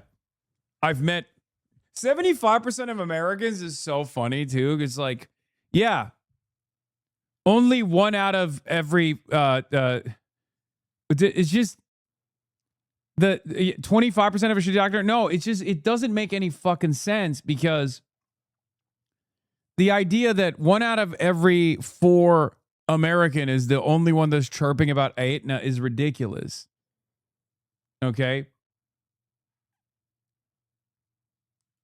Like, who have you ever met a person, even people who are like the sons and daughters of healthcare executives, probably still hide away in shame, unless they're Gretchen Whitmer, about, you know, their father's jobs. I have in all my life never ever met a person that sincerely goes, I fucking love Blue Cross Blue Shield, man. That's what I ride for. I'm one of the 75% of Americans that loves Aetna, loves Blue Cross Blue Shield.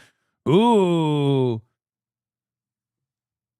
Yeah, no one likes their health insurance company. No one likes the idea that healthcare is paywalled in this fucking dumbass country. Yes, we will.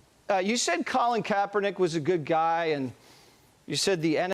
Oh my God, he's mad. He's mad about Colin Kaepernick. Oh my God. Brother, get some new shit. Aetna.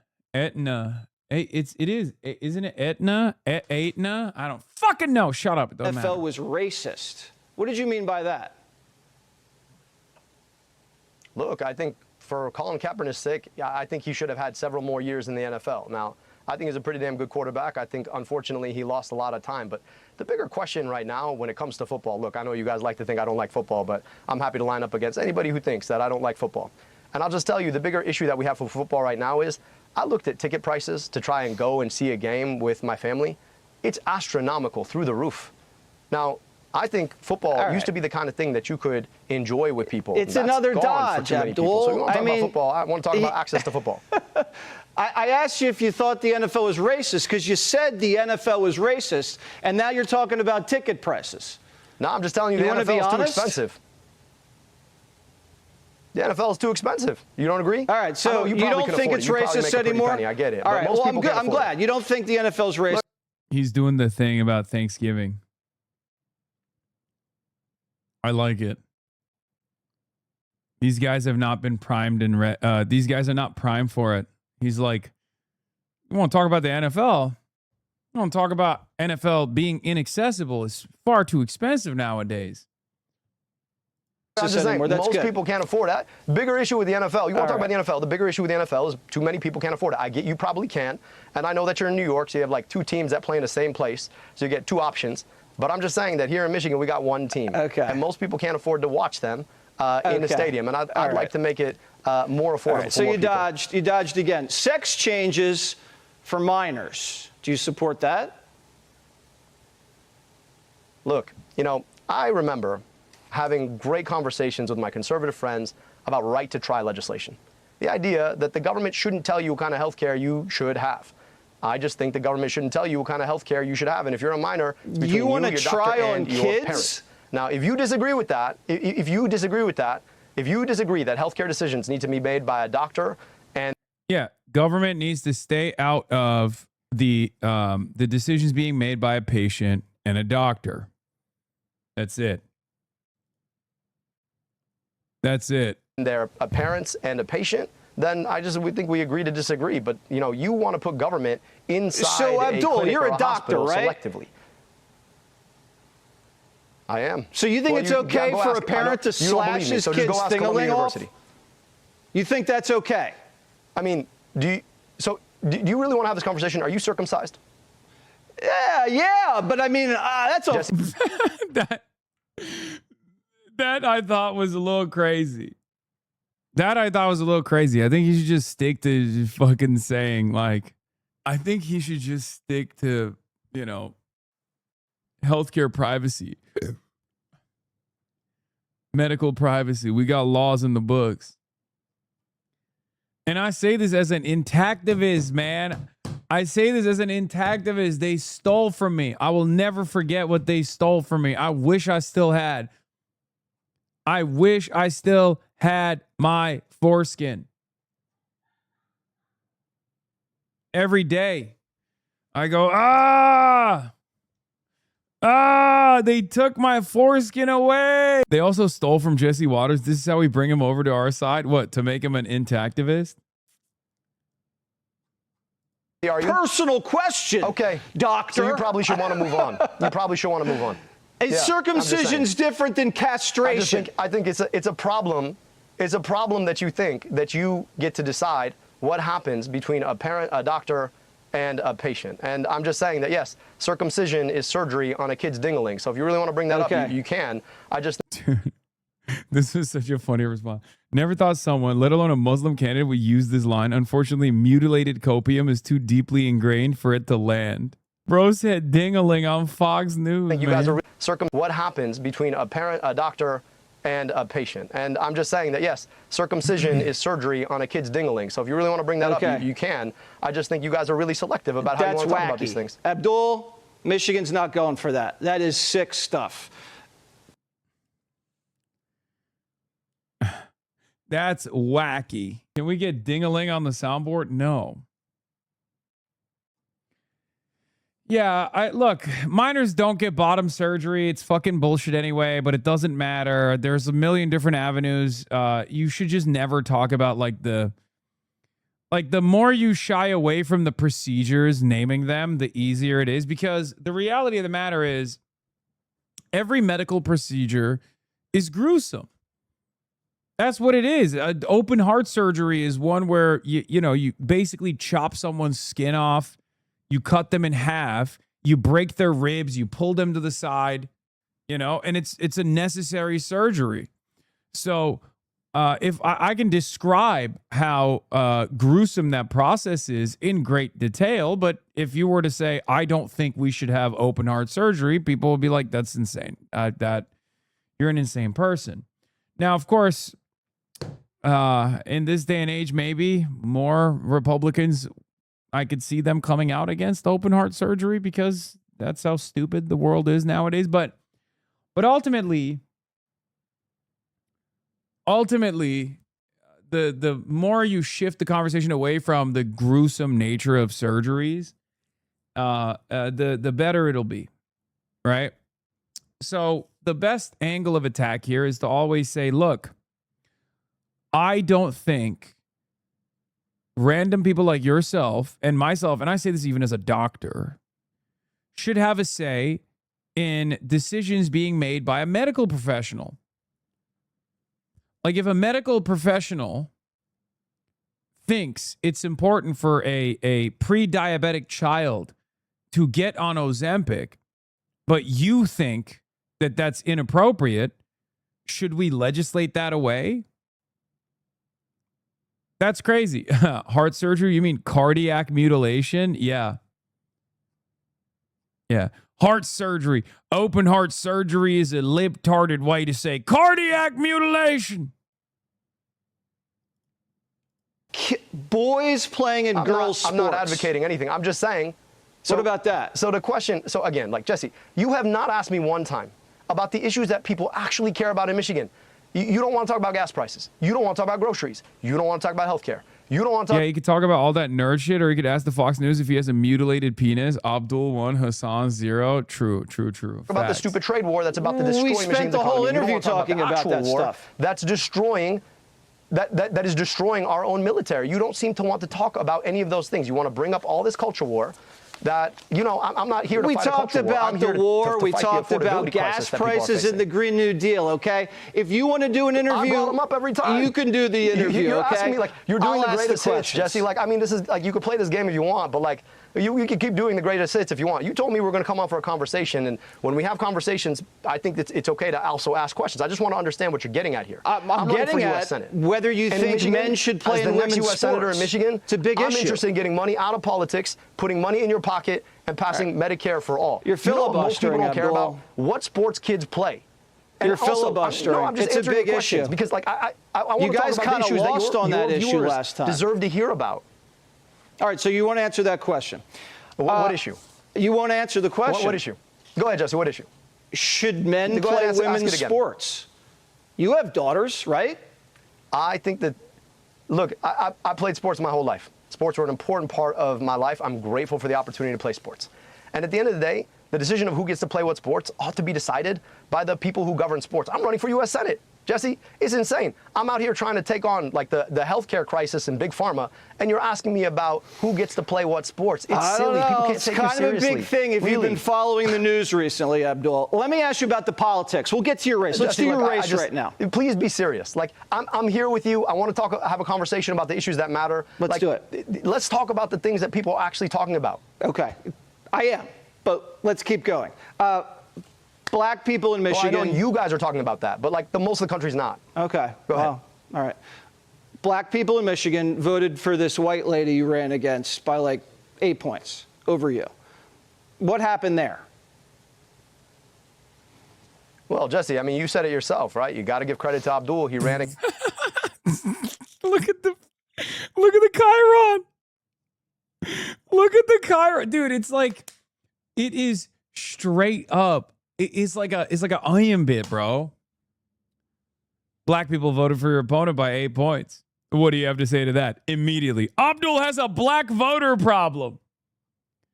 That's why it was really funny when he hit the mutilated penis line, because they couldn't put that in the Chiron. You know what I mean? They couldn't just be like, Abdul, intactivist Abdul wants me to regrow my foreskin. Against the machine, I got outspent 11-1. That 11-1 is going to do something at the end of the day. Now, my job is to go and earn every vote. And we've been having some great conversations in the community. We'll continue to do that.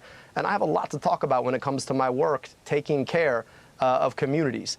I rebuilt Detroit's health department, led Wayne County's Department of Health, Human and Veteran Services, got to work alongside so many folks in the community to give kids glasses, take on corporate polluters, eliminate medical debt. I'm looking forward to continuing to have those conversations, and I feel really good about being able to bring communities together and beat Mike Rogers, who you and I both agree is a beta and won't come on your show and won't debate me in November. Owned again. Didn't agree to that, but that's funny. Reparations, do you support that? But you laughed at it. Because you didn't say you didn't agree. Like, Jesse, you're very good at telling me when you don't agree with me, but you actually laughed at that joke because you actually agree. Sorry. Reparations, do you support that? I think we need. I think there's something very primal about, and almost childish about the way that like prominent Republicans operate. Where if you kind of dominate them, if you bro out with them, they like lose their minds. That's why this is like a secret. This is like an antidote. Okay. When I pull this shit out around Republicans, they fucking lose their minds because they think like, oh my God, you're not like terrified of Donald Trump, because they've like in their minds, they have this image of a liberal, right? They have this image of a liberal that is a woke scold, that simply can't have fun. They can't even mention Donald Trump, let alone own a piece of merchandise with him on it. It's chud tech. Yeah, it's secret chud tech to be like, no, I think he's a funny guy. I think he's awful, incompetent, dangerous, violent, whatever, but I also think he's a funny guy. And it breaks the hog mind. The hog likes trinkets, the chud. The chud likes trinkets. And the chud loves when you appreciate one of their hobbies. This is two of their hobbies, Zins and Donald Trump. Funny how is Donald Trump funny? That's a real question you're asking me. Are you fucking kidding me? He's a television personality for multiple decades. Yes, he's back in the day, especially, was very quick on his feet. Even now, every now and then, he still has like his moments. Need to have an honest conversation about the incredible debt that was put upon black folks as a function of slavery that we have yet to pay. And I just think that's fair. Like if people are enslaved and forced into servitude, and then we don't actually have a conversation about all that was owed, that our own country agreed was owed, I just think that it's past time to have that conversation. That shouldn't be a crazy thing. I understand that, like, for folks who really want to inflame culture war, I just think it's important for us to think about how do we make sure that communities like the city of Detroit that have been segregated so that you have a disproportionate number of people as a function of redlining who are forced into certain communities, how do we make sure that their schools are made whole? I'll just tell you this, in the city of Detroit right now, they just had $700 million invested in their schools. They're still $1.7 billion behind. And a lot of folks want to say, oh, well, that's profligacy, et cetera, et cetera. No, a lot of that has to do with public policy. Okay. And if public policy created a level in which black folks disproportionately suffer everything from maternal mortality and infant mortality to lack of access to jobs, I think it's important for our country to have a conversation. So you want to have a conversation about how we make people whole. You want to have a conversation about it because we have you on the record as backing it, but now you just want to have a conversation. I got it. Well, I couldn't tell you exactly what. Go ahead. Schumer. You said you basically wanted his head on a stake when you were running in the primary. And you still believe that? Well, look, me and the senator have one goal right now, It is to win Michigan. So we're looking forward to doing that. And given the fact that Mike Rogers... I didn't even realize that Fox's replacement for Tucker Carlson was Jesse Waters. Such a non-entity by design, I'm sure. Yes. That's the most powerful, most influential time slot in the country. Right? They had to put a dullard on there and not like an actual white nationalist ideologue. I know for a fact because I remember reading reporting on the matter where Rupert Murdoch had like another one of his wives. He's had many. And she became like a massive Tucker stan. And she was repeating shit that Tucker was saying all the time, including things that Rupert Murdoch didn't believe in. I think it might have been about COVID. Because Rupert is famously a huge COVID. He's not a skeptic. He's very worried about COVID, right? He was very worried about COVID. I think he might still be very worried about COVID. But basically, he saw how much his wife was invested in everything that Tucker was saying, and it freaked him out. It totally freaked him out. That was Tucker's first problem.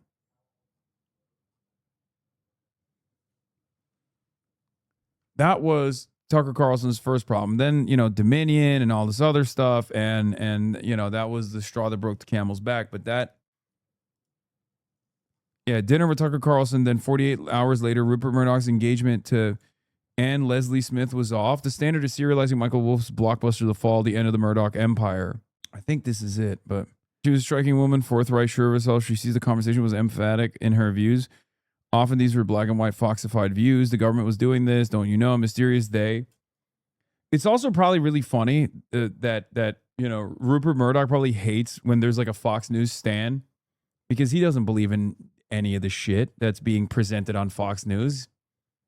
What do you mean? He's a billionaire. What is this? I'm not a hater or a troll. I followed you since the first days of TYT when I was like 15. Hell yeah. Yeah.